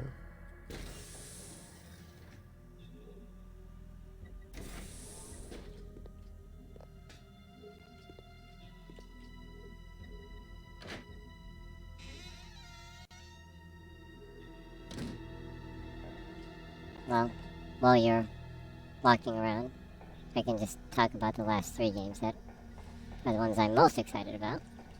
I guess, a little bit. I suppose so, yeah. Metal Gear Solid Delta was announced, the remake of 3. Hopefully it'll be good. Yeah. Yeah. There was only like a CGI trailer, but there were some screenshots. Not the most amazing looking game, judging by the screenshots, but still a lot better than the original. So, yeah, looking forward to that. They also, there was also like the Metal Gear. Salio says Metal Gear Solid without Kojima scares me. I would be scared too if it was an original new game, but since they are building on top of what he made, I'm generally not too scared of it. I don't think they'll add to it. Yeah, they probably won't. No original story either, huh? I think it'll be very, very, very much like the original, but just with better graphics. I hope so, because I don't really want them to brush it up too much to where it's not his game anymore. Yeah, that would just kind of make it confusing, huh? Yeah. But then again, Kojima himself was saying that, you know, that even after he dies, hopefully, Salio says, no connection to the beloved and cherished MGS survivor? Lame. I definitely understand that rhetoric too. But Kojima himself was saying that, hopefully, you know, even after he dies, that's an IP that people can come back to and visit and thrives even after he passes away. As a creator, you know, that's kind of like one of the best things. It's scary, but also one of the best things. When you make something that, like, transcends your lifetime, that's really cool. I definitely think the Metal Gear is one of those things that could do that, but it has to be done so well to do that, though, so, yeah. Kind of scary. But then again, you know, he did make something that was good enough to stand the test of times, I would assume. Personally, my favorite Kojima game is actually Police Knots. I assume that will never get a remake, though, because there's a lot of very, very, a lot of questionable stuff in it, like Code Veronica. Yeah. Groping women's breasts and stuff like that, right? The main character was kind of, a womanizer, you could say. Basically. Simply put, he was kind of a womanizer. Yeah. That doesn't make the game any less better. It's a great game. The story is really great with Police Knots. So. I also really like Snatchers. Yeah, Snatchers is really good too. That has nipples in it though, so. Robot nipples. Yeah, robot nipples. Android nipples. Android nipples. Yeah. That was in the Saturn version, but it wasn't in the later versions. Yeah. There was also in the PC Engine and PC versions, but yeah. Robot nipples. Yeah. So anyway, looking forward to Metal Gear Delta and the Metal Gear Master Collection that will have Volume 1 and Volume 2. The Volume 1 will have 1, 2, 3, and it's basically just a direct port, it seems like. So, not much worry there, unless the emulation is terrible. I doubt it'll be terrible. I mean, they should still have the data. Yeah. And they haven't put out details for the Volume 2, but I think it was supposed to be like Revengeance and Peace Walker.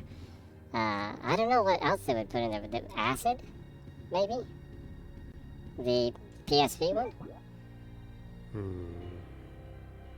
I guess. Anywho, I'm looking forward to that too, because, you know, having access to those games is always a good thing. Other than that, Alan Wake 2 was, they finally showed in-game stuff. That looks really great. Yeah. Yeah, I'm really excited for that. Alan Wake 1 is one of my favorite games of all time, actually. It does have its, you know, its issues, I guess, but it's a really great game, though. I really like the story and how it was told and everything, too. Yeah. You completed that game, huh? Yep. Got all the achievements in it and everything? Yeah. Yeah, the new one seems to be a very, very different direction than the first one. Yeah. And they ain't shadow people that you're fighting, huh? Yeah. Salio says, I'm a bit thrilled for Dragon's Dogma. Yeah, that was the game that I was leaving for last, because that was the game that I was most excited for. I love Dragon's Dogma 1 is probably in my top 5 favorite games of all time. I absolutely love that game. Yeah.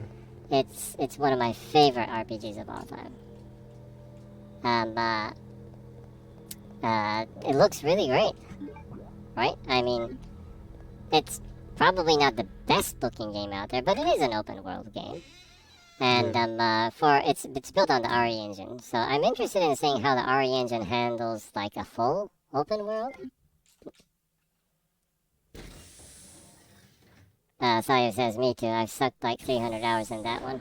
Yeah, I haven't put that much time in, I probably like 200 hours or something. Close, I guess, but yeah. I love that game so much. It's so good.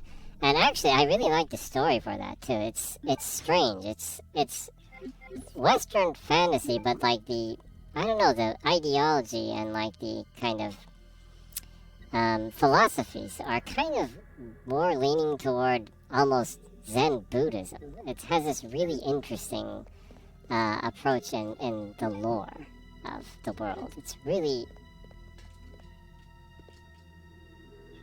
Sonia says, the story is a depressing clusterfuck, and it's awesome. Yeah, I agree. Yeah, that's the area where I was saying that it has this really strange, like, depressing Zen Buddhism almost, kind of Shinto, kind of...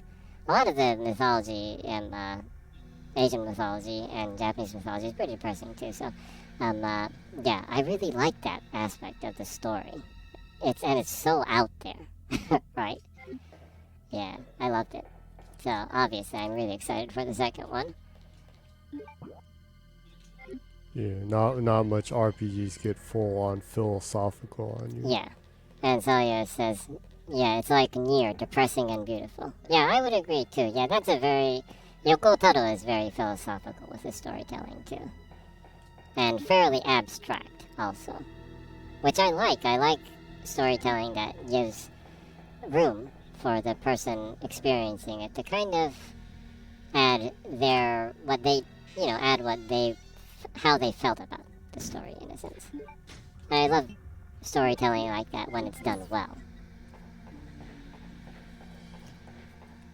So basically, though, Dragon's Dogma seems to be more of the same, but much more of the same in the sense of that, like, the physics seem to be much, much better. The animations obviously are better, graphics are better. Again, it's a single-player, narrative-driven action RPG this time too, but better graphics, better physics, new monsters, new races. AI pawns make a return. I love the AI pawns. It cracked me up every time. And I saw the one that you made that had the really helium voice, and it was like, "It is fire! It is fire!" I created my AI pawn to be kind of like what was it? That Disney show that they canceled, that they brought back. Willow, yeah. I made my character be like a magician. The midget I'm not sure if sounds that's so- appropriate. so- That sounds midget really sounds so inappropriate. cruel. I'm sorry if that's inappropriate. A really short, a vertically challenged magician with a very, very high-pitched voice. Yeah. And this vertically challenged magician, that sounds inappropriate too, huh? Yeah, it does. Yeah. Oh, Very well, much. Salia says, I do hope the balancing is better, since the classes were a bit disastrous. Salia says, I did a full armored midget and I loved it. Awesome. Yeah. I love doing that too in games. So my AI pawn companion was like a magical midget. Magical midget. Magical That midget. sounds so wrong. Yeah, it does. But it cracked me up because she was like so powerful. She would cast these awesome like spells and like cause thunder and storms and everything. And I would just, I was a warrior type, so I would like jump onto the monsters and like bash their heads in with like hammers and axes and whatnot. It was just so fun and epic, right? Yeah. Great game. More of that is fine with me. Yeah. Yeah. Yeah, I did witness some of that stuff. The horrible stuff though, because like some of those enemies you were fighting, you were like fighting forever because Yeah. the magic and the skills just didn't match. So it's like you needed to eternally bash them. Yeah, if you run into an enemy that doesn't match your build, it can be horrifying. Yeah. In that case, I guess running away is the best thing, but yeah. It was an awesome game, and I'm really looking forward to the sequel. Dragon's Dogma 2 looks awesome. And also, like, you know, like they said there's going to be new races, and obviously. Well, there are animal Yeah, people. they had cat races. Cat people. If you're into, like, Japanese fantasy, kind of a la Gwyn Saga. Awesome. I love that kind of stuff. Kind of, you know, also Skyrim and, of course, you know, Elder Scrolls has those types of characters in it, too. Salia says, furries in Dragon's Dogma 2 is all we didn't know that we needed. Absolutely, I agree, too. Yeah. Well, since they're in it, I suppose you could make your character one of those. I really hope so. Yeah. I'd love to do that. My character in Skyrim was, so... Yeah. Yeah, I was a thief. I was a cat thief. Cat-human thief. And And you were like whisper thin, huh? yeah, I was always ultra thin. I was thin and tall. A thin and tall thief. Cat thief.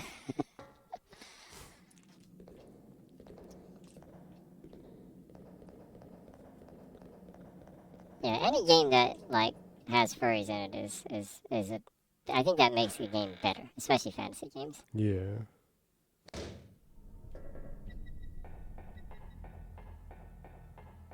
Saya says, I'm not sure since it seems like the main character is going to be your pawn from DD1, or that's the impression I had.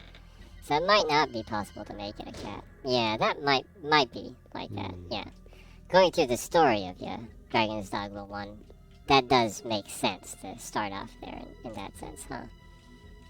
Since there's that entire loop that's like a Rinne Tensei kind of loop going on in that world.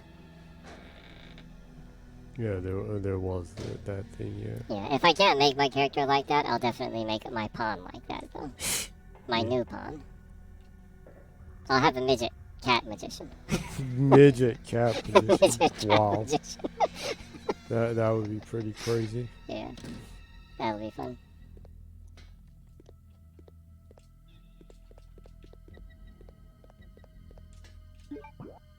So, do you have any idea what you're doing right now? Absolutely not. Yeah, just I don't know. It's so bizarre. I've wandered everywhere here, and I cannot find the only things I need to progress the game. Yeah. Oh, Salia says, call them Nekomini. Awesome. Nekomini is a new word I didn't know I needed in my life. Nickel. That's pretty good. Yeah, that's a good one.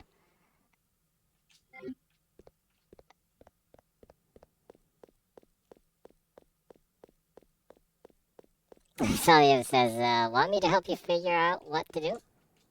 I think I very much need that. Yeah. Ah, okay. Well, Because it's driving Jenny crazy. yeah.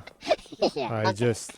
just I don't know why I cannot find the crane key and that That biohazard crank key. thing and the biohazard thingy. Yeah. It's so weird because I've like literally walked around everywhere that I can with Chris. Salio says, let me check your inventory and chest then, please.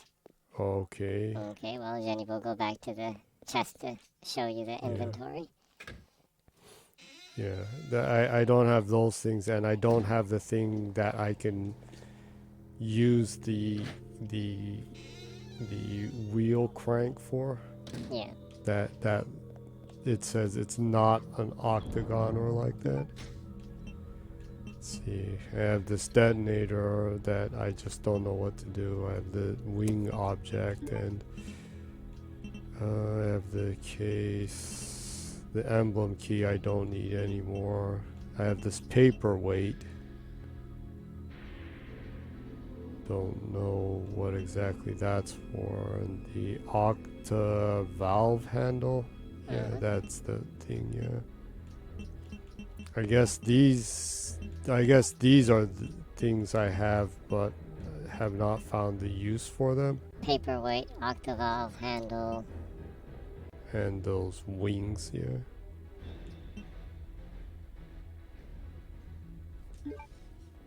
Basically, just came back from the Claire. Yeah. The part with Claire and Steve dying. Yeah. And you fought Alexia once and left the mansion. Is where Jenny is right now. Basically, yeah.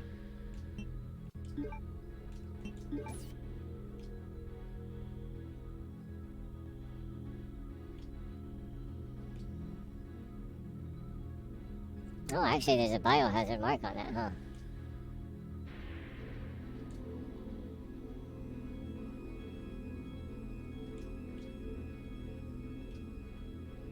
It says, didn't it say it's a key though?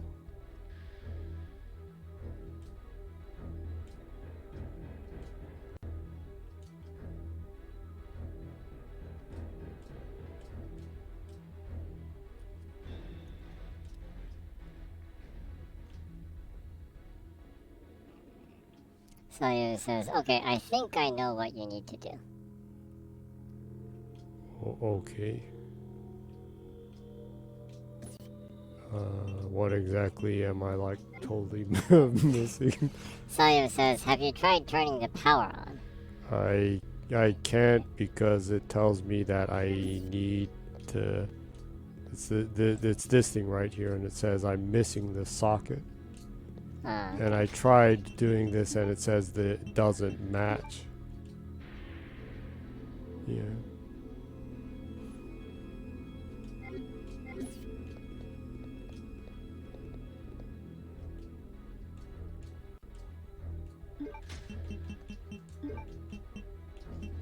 Sawyer says, go to the green screen on the right. The green. No, go back. Yeah, Oh, that this. green part.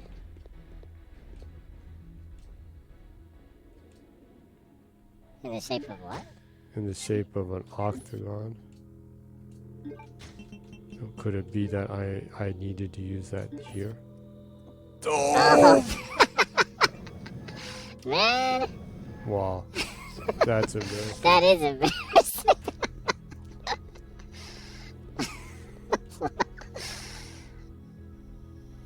Sawyer just put up a thumbs up emoji. Thank you, Sawyer. Man, you know. That's just sad. I like was wandering around everywhere. I tried doing that with this right here several times. Yeah, I guess there's a proverb in Japanese in Japan called Todai Motogurashi. That is basically the bottom of the lighthouse is always the darkest. So, Yeah. you know, basically meaning that you always miss the things that are closest to you, huh? Yeah. Boy. That's an embarrassing missing something very close to you. Sally says now to the panel on the other side. Oh, the panel on the other side. Whoops. Now you should be able to turn the electricity on, I guess. On this side.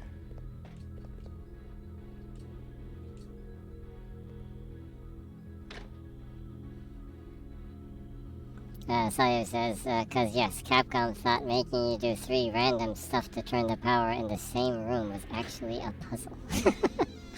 Yeah, that's weird, because you wouldn't think that just turning a switch would be a puzzle.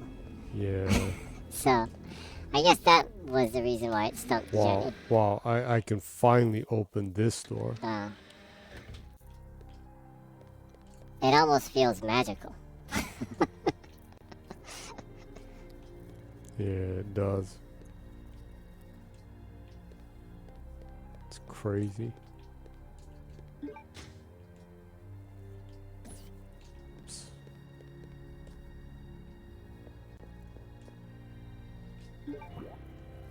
Salio says, quote, the borders of my knowledge have expanded. Indeed. Oh, Also here, this is where the jewels are. oh. Ah. You were saying something about tiger jewels, and Yeah. I was like, I don't see any place that there's a tiger jewel thing flying around. What the?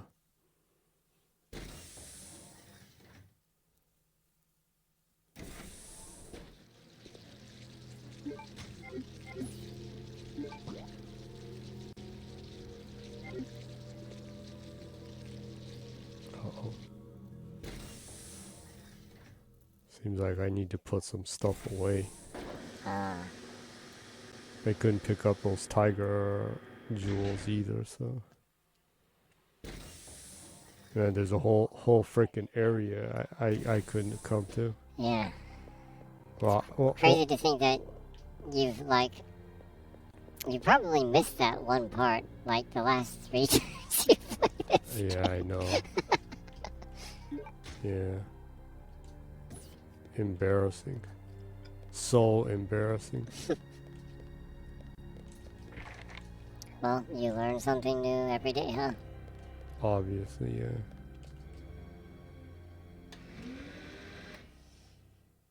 I would also like to kind of pat old me on the back when I was younger going through this the first time without any kind of playthrough guides. Yeah, I don't you- know how I got through. Yeah, this game then. you must have figured it out, huh? Yeah. Well, not just this, but a lot of other really random stuff.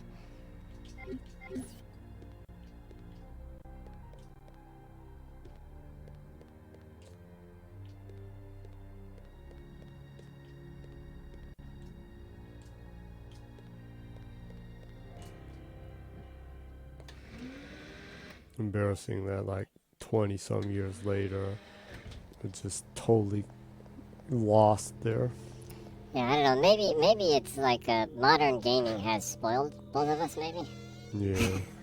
Probably has spoiled most people. Yeah.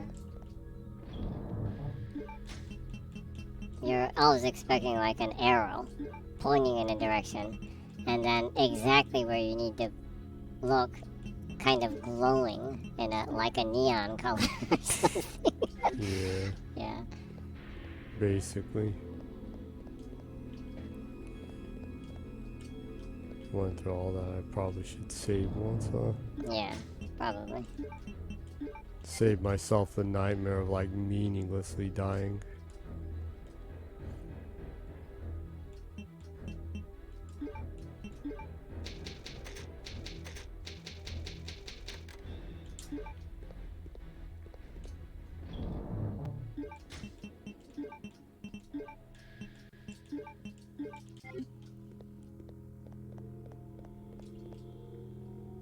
So yeah, it says we are seasoned Dark Souls players. We use Google Maps to place in the opposite direction we need to go just to misguide us.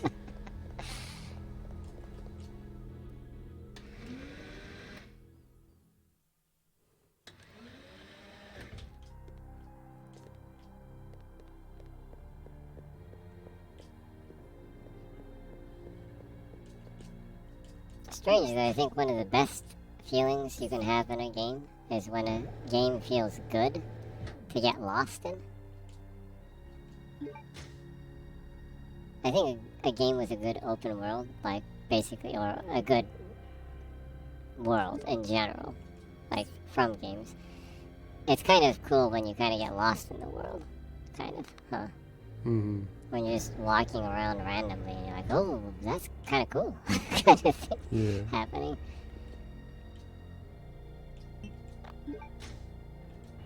Yeah.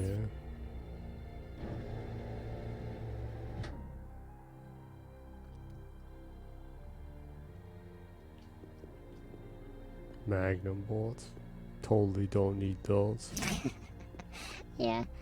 You do need the jewels, though, right? Apparently I need them.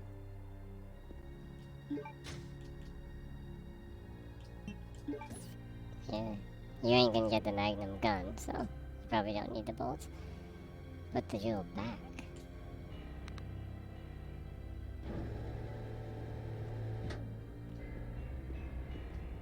Don't I need both of those for the I think so. one in the mansion?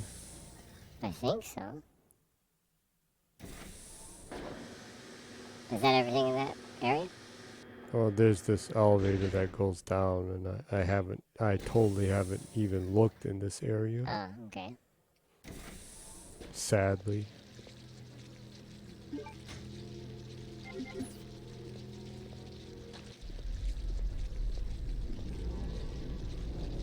Cutscene.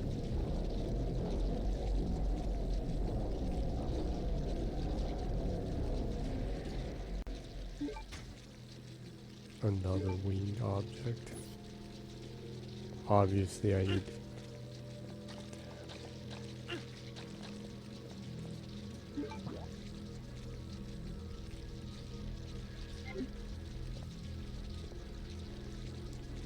That don't look good.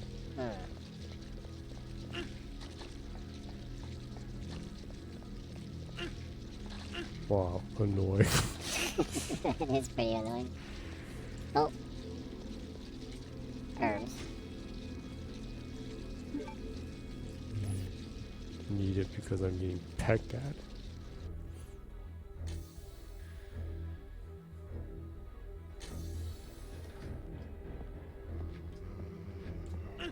The hell?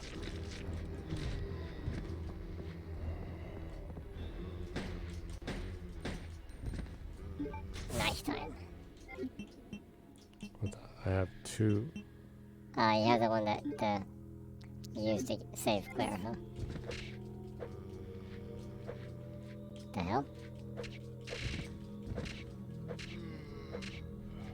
Ah! What the hell? Getting mauled by them. Totally messed up. Yeah, that did not go as intended. Totally, yeah.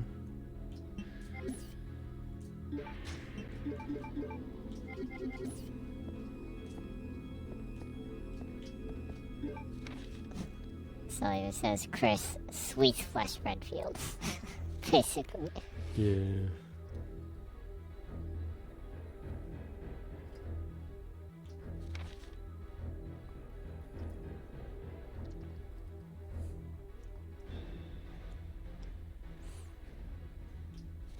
Just what the What? huh? What's going on? I don't know, I didn't push anything and it just went like 3 pages ahead. Stick drift? I hope not.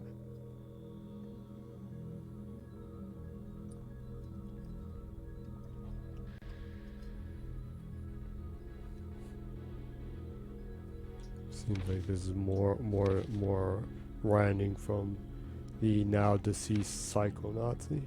Ah, Yeah, Alexander. it's probably worth a read since it's so inappropriate. Okay, we'll go ahead and read it out loud. After discovering the remains of an ancient virus within the genes of an queen ant, I have been concentrating on the research of ants.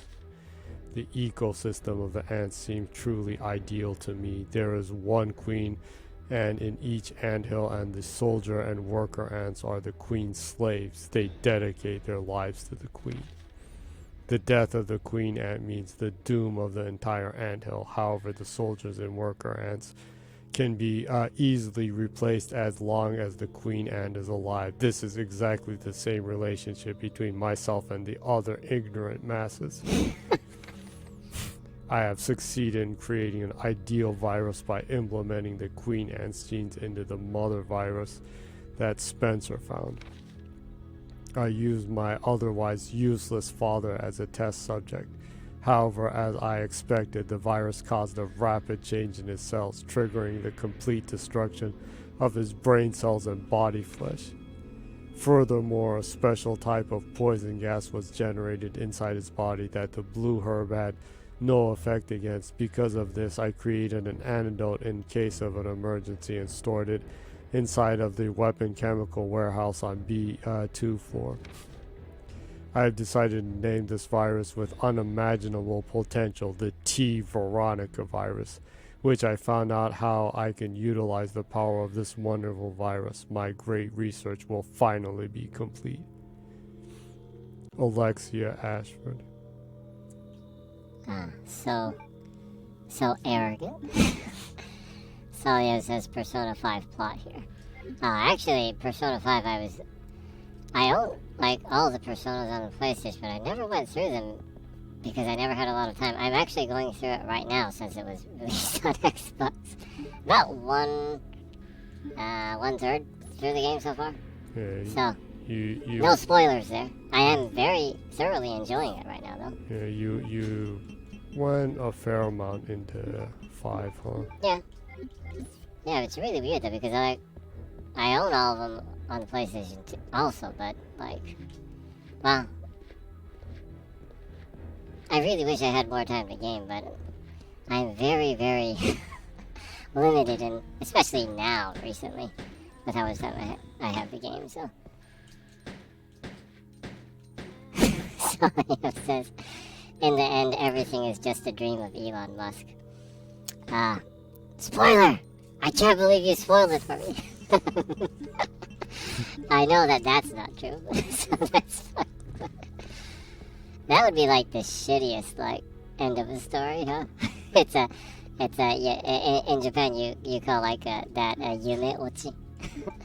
Yeah, everyone, like Johnny Silverhand says how he doesn't like open ends. Similar to that, a lot of Japanese people hate the yume ochi. Yeah. In stories because when they rely on that.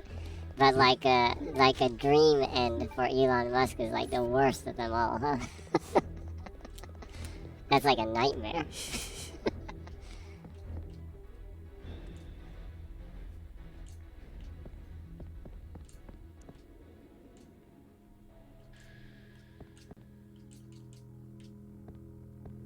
It's the famous thing, the famous Dallas ending, huh?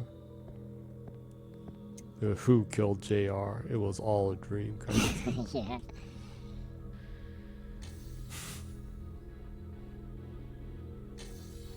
Sayo says the perfect Japanese ending for that game is Joker getting hit by Truck-kun and getting isekai.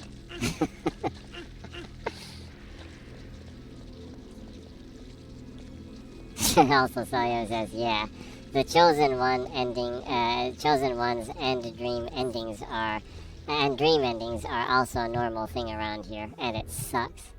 Yeah, I hard agree right there. Yeah. The dream endings and Chosen One endings are, I don't know, those always like rub me in the wrong way.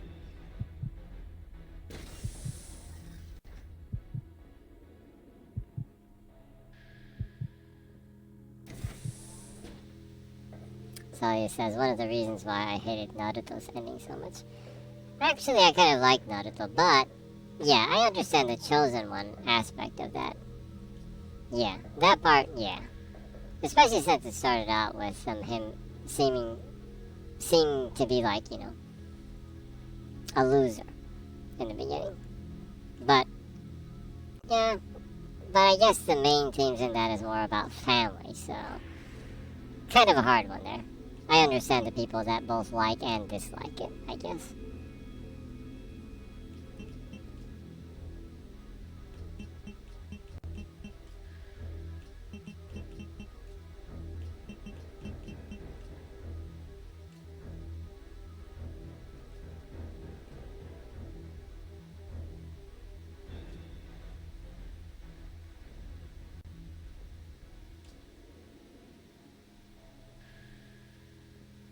Heart, spade, double A, and crown. So he says, yeah, the story of Naruto is a loser getting up to genius with hard effort, but making him the reincarnation of my son kind of destroyed that whole plot. That area I kind of agree with, too. It was kind of cool seeing a loser trying really hard to getting there, and actually getting there, so...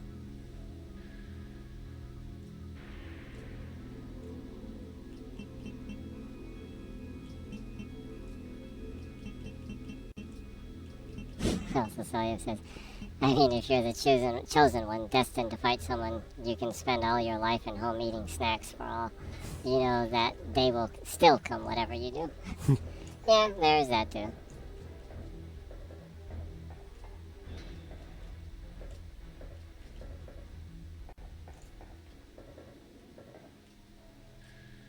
I guess, in that sense, though, there is that aspect, but I don't know, maybe...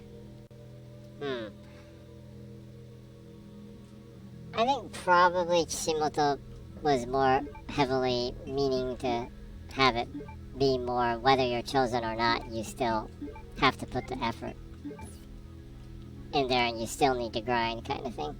And still probably trying to depict that, maybe, more than talent or being chosen or stuff. In the end, it's your effort kind of thing. If I look at it in a positive aspect. You know, I don't know, maybe I'm not sure if you've seen it, but like Sailor Moon, in a sense. You can kind of say that Usagi is kind of the chosen one too, but yeah, I kind of like how she's a loser also, kind of, even though she is chosen. I guess maybe Naruto goes within that kind of category, maybe. A chosen loser category. But of course, Naruto does become a little too capable, I guess, toward the end. So maybe that part balances that, tips the balance in a direction where it's, where yeah, I can see where some people, well, I can see where it would be divisive right there on how you take it, maybe.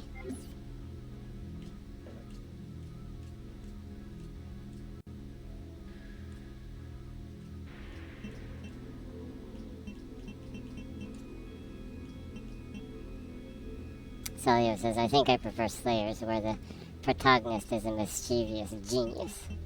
Yeah, that's cool.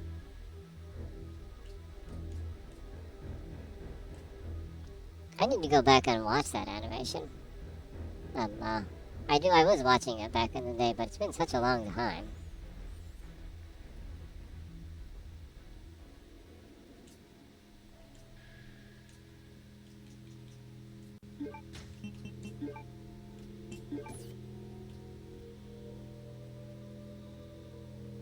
Solio says, I grew up with it. That's a good one to grow up with.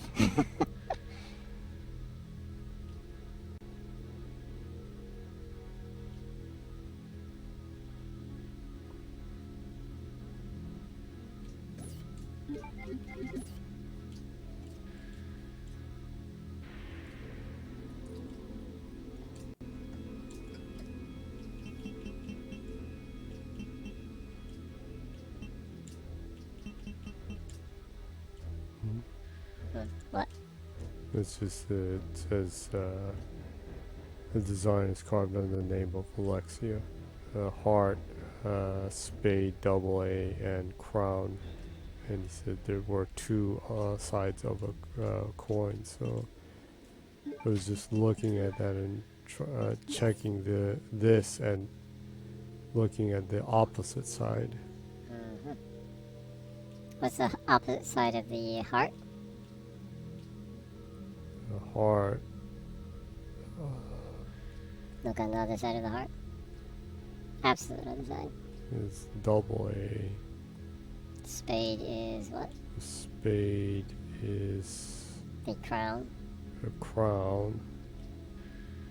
And the other side of the double A Other side is of the double A heart. is the heart. And then the crown, other side is the spade. Should be right. Sayev says be right back.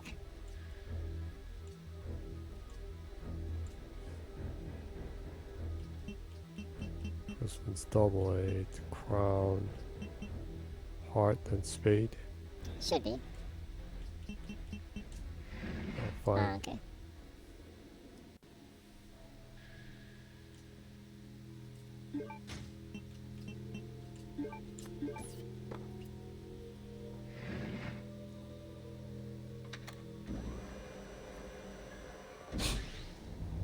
Damn. Just like being thrown out there. Goodbye, Nazi fool.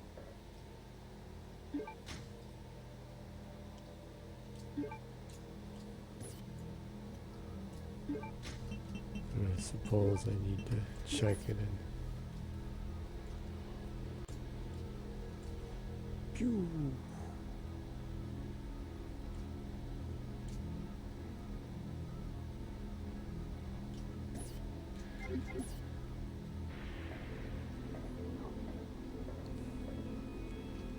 That should be everything here, huh? Should be.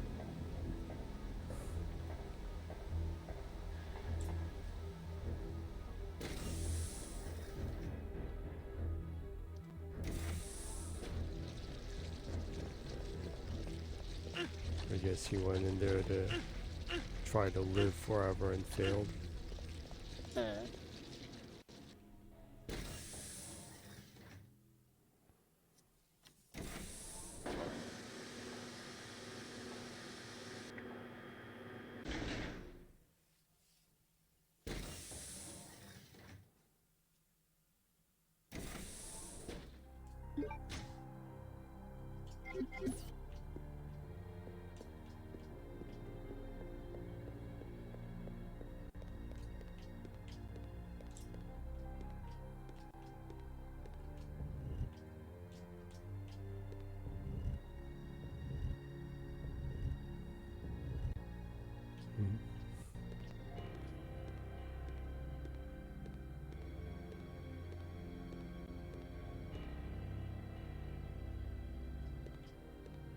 Can move that, but I can't flip it over.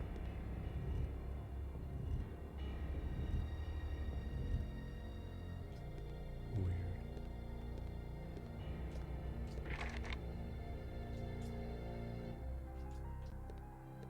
Again, that annoying biohazard.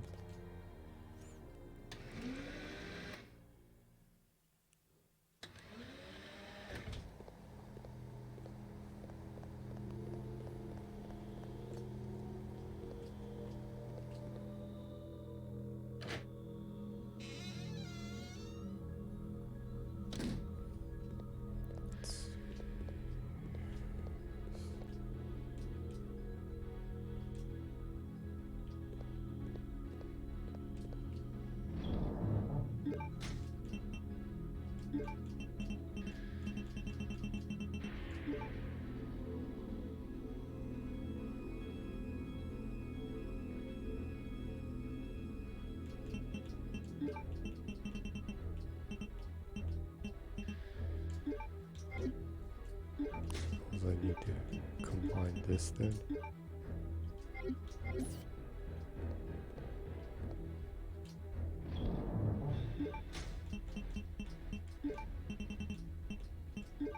Oh no, only 2 saves left.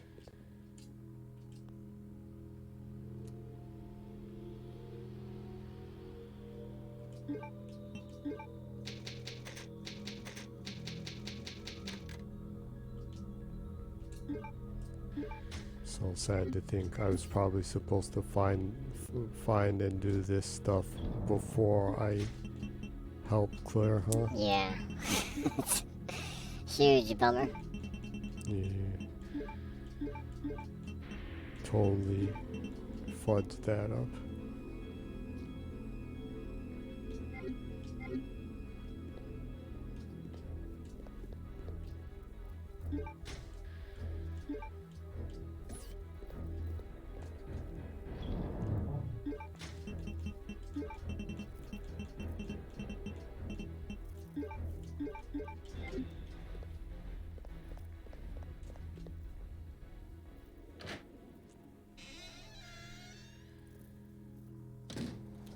It's the water tank back there, huh?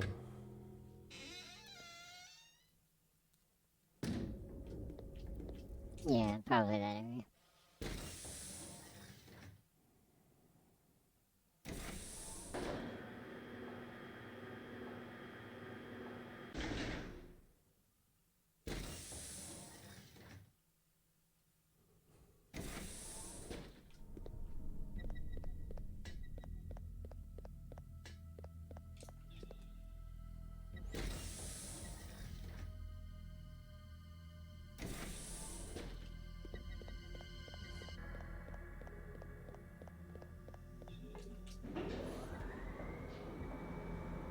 So weird to finally be getting stuff done. Yeah. We're actually progressing.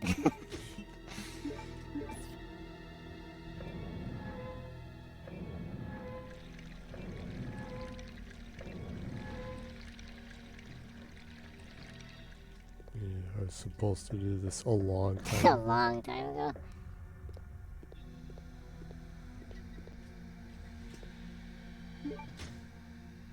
Oh, finally The the crane crane key, key. finally. Finally.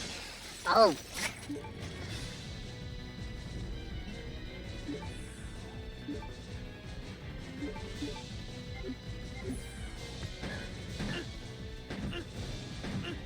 Uh-oh.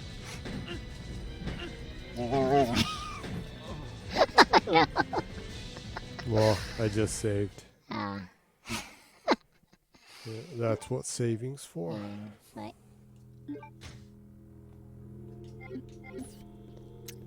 Although you had a gun that was like bringing a knife to a gunfight kind of thing going on right there.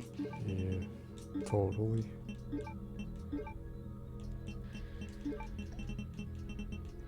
But I have shotgun bullets. Hmm.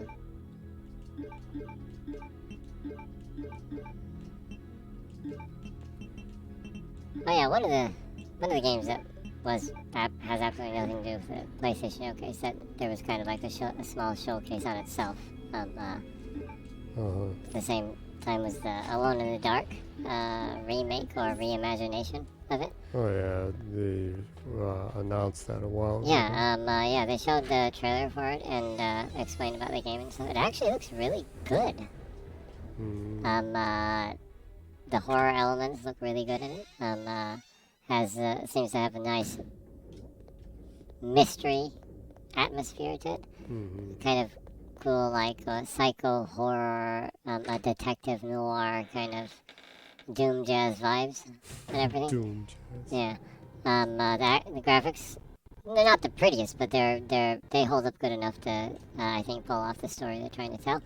And they actually have really good people doing the acting in it, voice acting and performance capturing and stuff. David Harbour is playing one of the main protagonists, and Jodie Comer. She's was it in that movie with Ryan Reynolds, where he's that NPC in a game? Oh, yeah, the free guy Yeah, Free Guy. Yeah, she's the heroine. that likes bubblegum ice cream. Yeah, of that movie. So they have very good actors playing the two protagonists in the game. Voice acting and acting overall seems to be solid in it. The story is written by the writer of Soma. So also a very good writer is doing You're the story. saying the story was good for that, right? Yeah, Soma is considered to be one of the best horror, psycho horror, survival stories in a game, told in a game. So, Yeah, it seems like they have a really good combination of quality right there, and it looks like it will actually be a really great game. It's also launching in October, but so like, you know, Alan Wake 2 is going to be released in October too, so yeah, horror fans will have a buffet in October, but I'm kind of worried, you know. Yeah. You know, I hope it doesn't like cannibalize the sales of either, because they both seem to be made really well, so.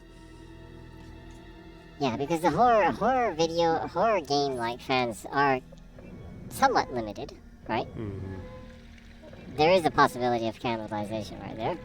So, yeah, a little bit of a worry there, but looks like it'll be a pretty good game, and for people that are interested, there is a playable teaser game that was released already, together with the announcement of it. Alone in the Dark Prologue is available on all platforms, PlayStation, Xbox, PC. So anyone who's interested in can go ahead and install it and give it a spin. It seems to be, I think it has a lot of promise. It looks really cool, actually. Mm-hmm. As someone who likes horror, I'm always happy to see horror games that seem to be like they're pulling off the genre really well. So. Yeah. Yeah. It's bizarre, but I really like horror games too, and I enjoy horror movies too, and yet I never think they're scary. Yeah, I'm not scared. I'm not scared at all with horror and stuff. I'm actually intrigued and fascinated by it. I love horror.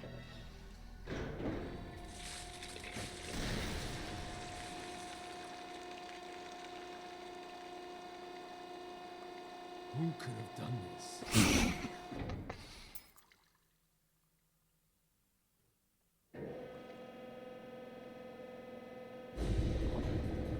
And Chris has like the cheesiest lines in the entire game.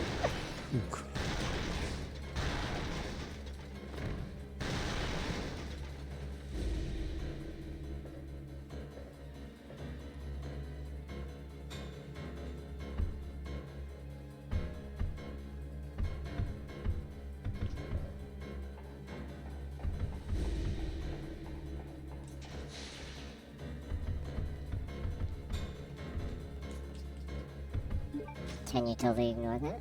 Ooh, green jewel. Kind of looks like I can. If you can, you probably should. Yeah.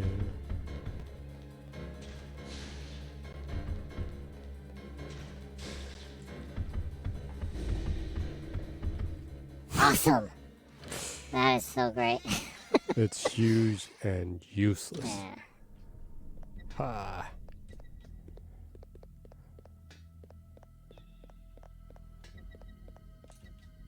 I don't know. I think skippable bosses are like one of the best things in games. Kind of like the Pikachu thing. I had to get zapped a few times, but Yeah. I didn't need to fight it. Yeah. Mm.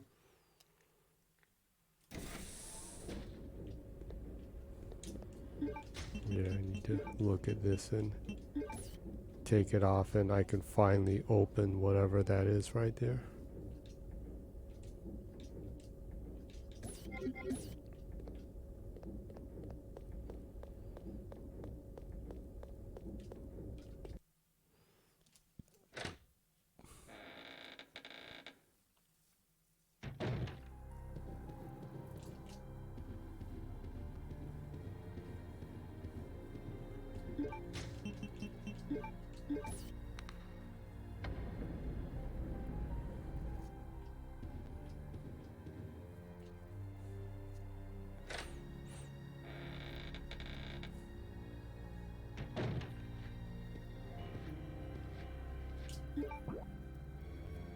After all the pain. The hell?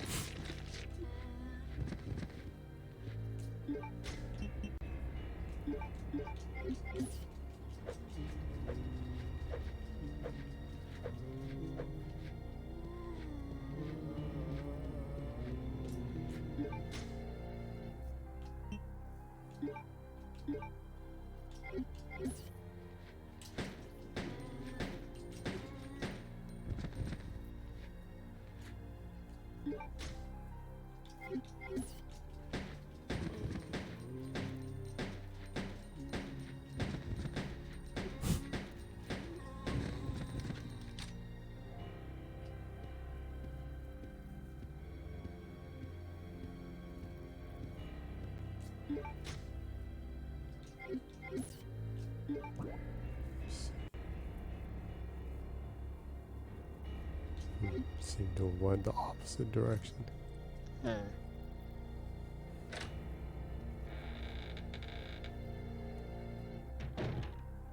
Oh, save.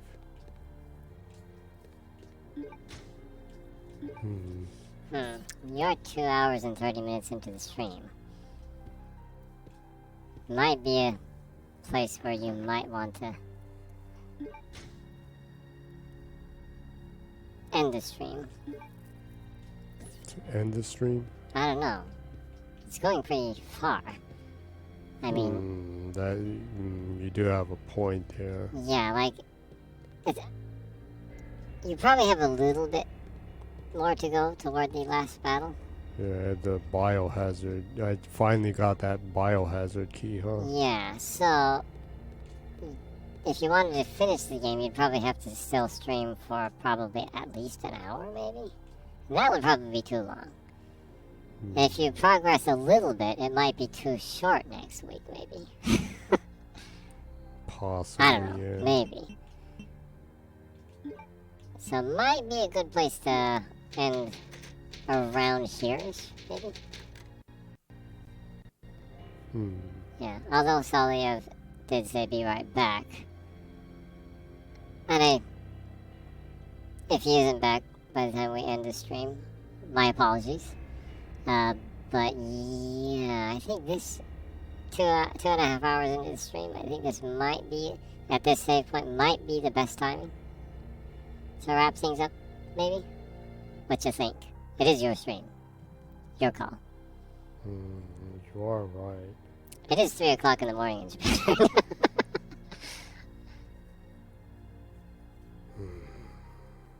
Or are you gonna try to go and finish the game? I wonder how close you are to the end. Probably pretty close. Boy, that's hard. I don't know. You might be fighting the last boss like for an hour though. Like you were fighting Tyrant for like a week and a half.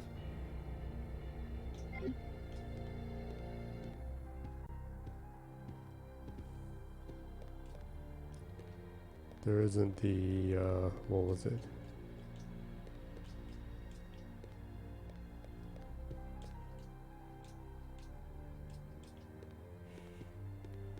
There isn't the storage box right here, huh? Oh, there isn't?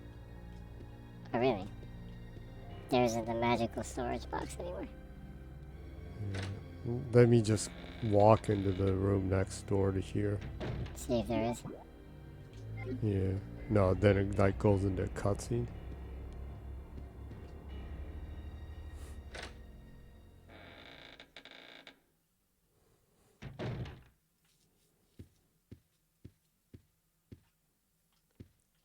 It's back to the castle room. It's obviously those the blue tiger jewel. eyes, huh? Yeah. You'll need to put the blue jewel on that and then the red jewel on the other one, on the room on the other side, huh? Yeah. The same kind of stuff, huh?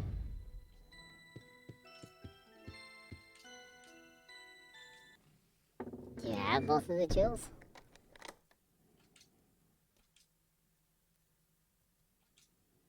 No, I have neither of them. You have neither of them? Well, I just put both. I just put both back Huh. because I obviously like need to put something in exchange in those eyes. I guess I need that key. Huh.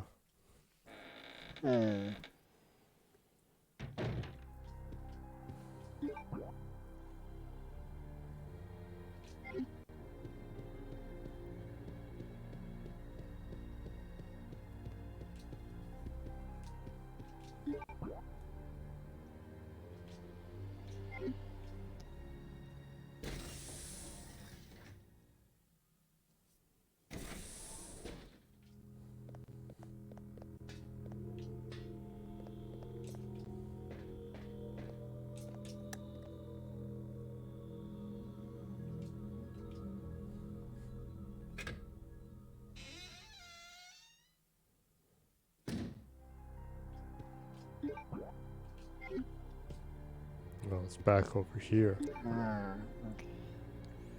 So you can make a short back? A short... There's like a shortcut right here to go back? Not exactly. Not exactly. I mean, I can't do the... I can't go down the steps, and obviously there's an exit over there. So this is probably the last area I need to come to, huh? So what you think? You are right. It does seem like it's about time to end it. Yeah. You will have to go back and get those 2 jewels. So...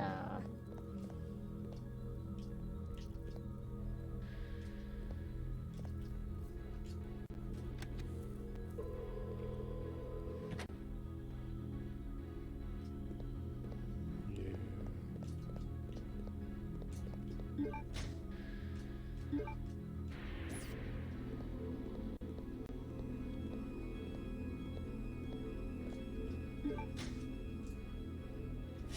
I guess I should though end it, huh? I think, well, if you tried to go to the end, I think you'd probably they'll still stream for about an hour, maybe? Yeah. Yeah. And you don't want a 4-hour stream. Yeah, obviously I need to go back and use the biohazard. Yeah. So, yeah, might be a good time to wrap up the stream. Yeah, I feel kind of bad since Salim said he'd be coming back. Yeah, I'll just write in a comment, a reply to the be right back thing. I'll just say sorry. Let's say sorry. Needed to end stream. Yeah. To end stream.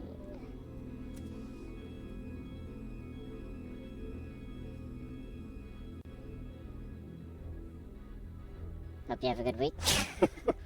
We'll pick up close. We'll pick up close to where. We'll pick up. Well, I guess you could say. I hope you have a good week, and hope you come by next week. Okay. Yeah. Hope you have a good. If you do come by to listen to the end part, we're very sorry. Like Bourbon here said, it has gone over 2.5 hours now, so. Yeah. And it does very much look like we're almost at the end. Yeah. Hope you have a good week, and we'll pick up. We'll pick up next week. We'll pick up from here next week.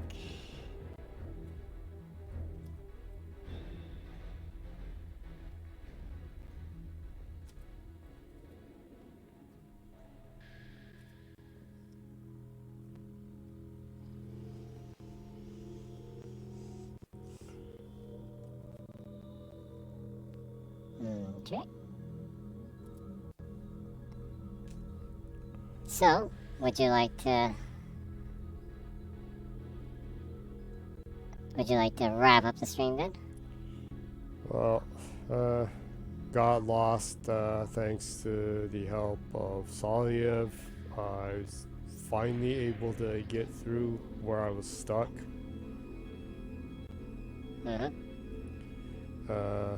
Well, we'll definitely be finishing the game next week.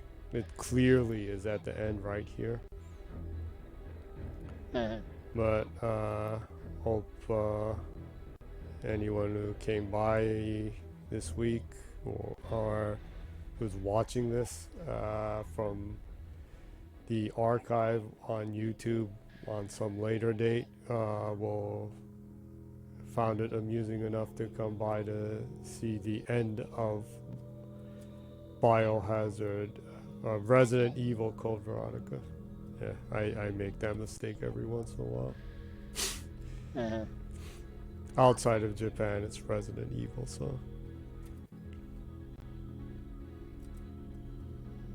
But, well, I have a whole bunch of exploding arrows, so that shouldn't be much of a problem with the boss. And I hope you enjoyed it. You have a great week, whatever year or month it is that you are watching this. And whether this be the first of a continued streaming relationship or whatever, or the last, do remember this. Good night and keep smiling. Awesome. So, Jenny puts up the archives of her streams that she puts up every week on YouTube. If you go to YouTube and go to the search bar and put in ZGENNYY, she'll be up there right on the top. So go ahead and give a click, like, subscribe, notify. Any of that would be greatly appreciated. Hope you enjoyed the show. And Jenny streams every week on Twitch at 0 o'clock on Saturdays in Japan time. This is. Hope to see you again and come by anytime. Hope you have a good week and see you again. See you later. Bye-bye. Bye-bye.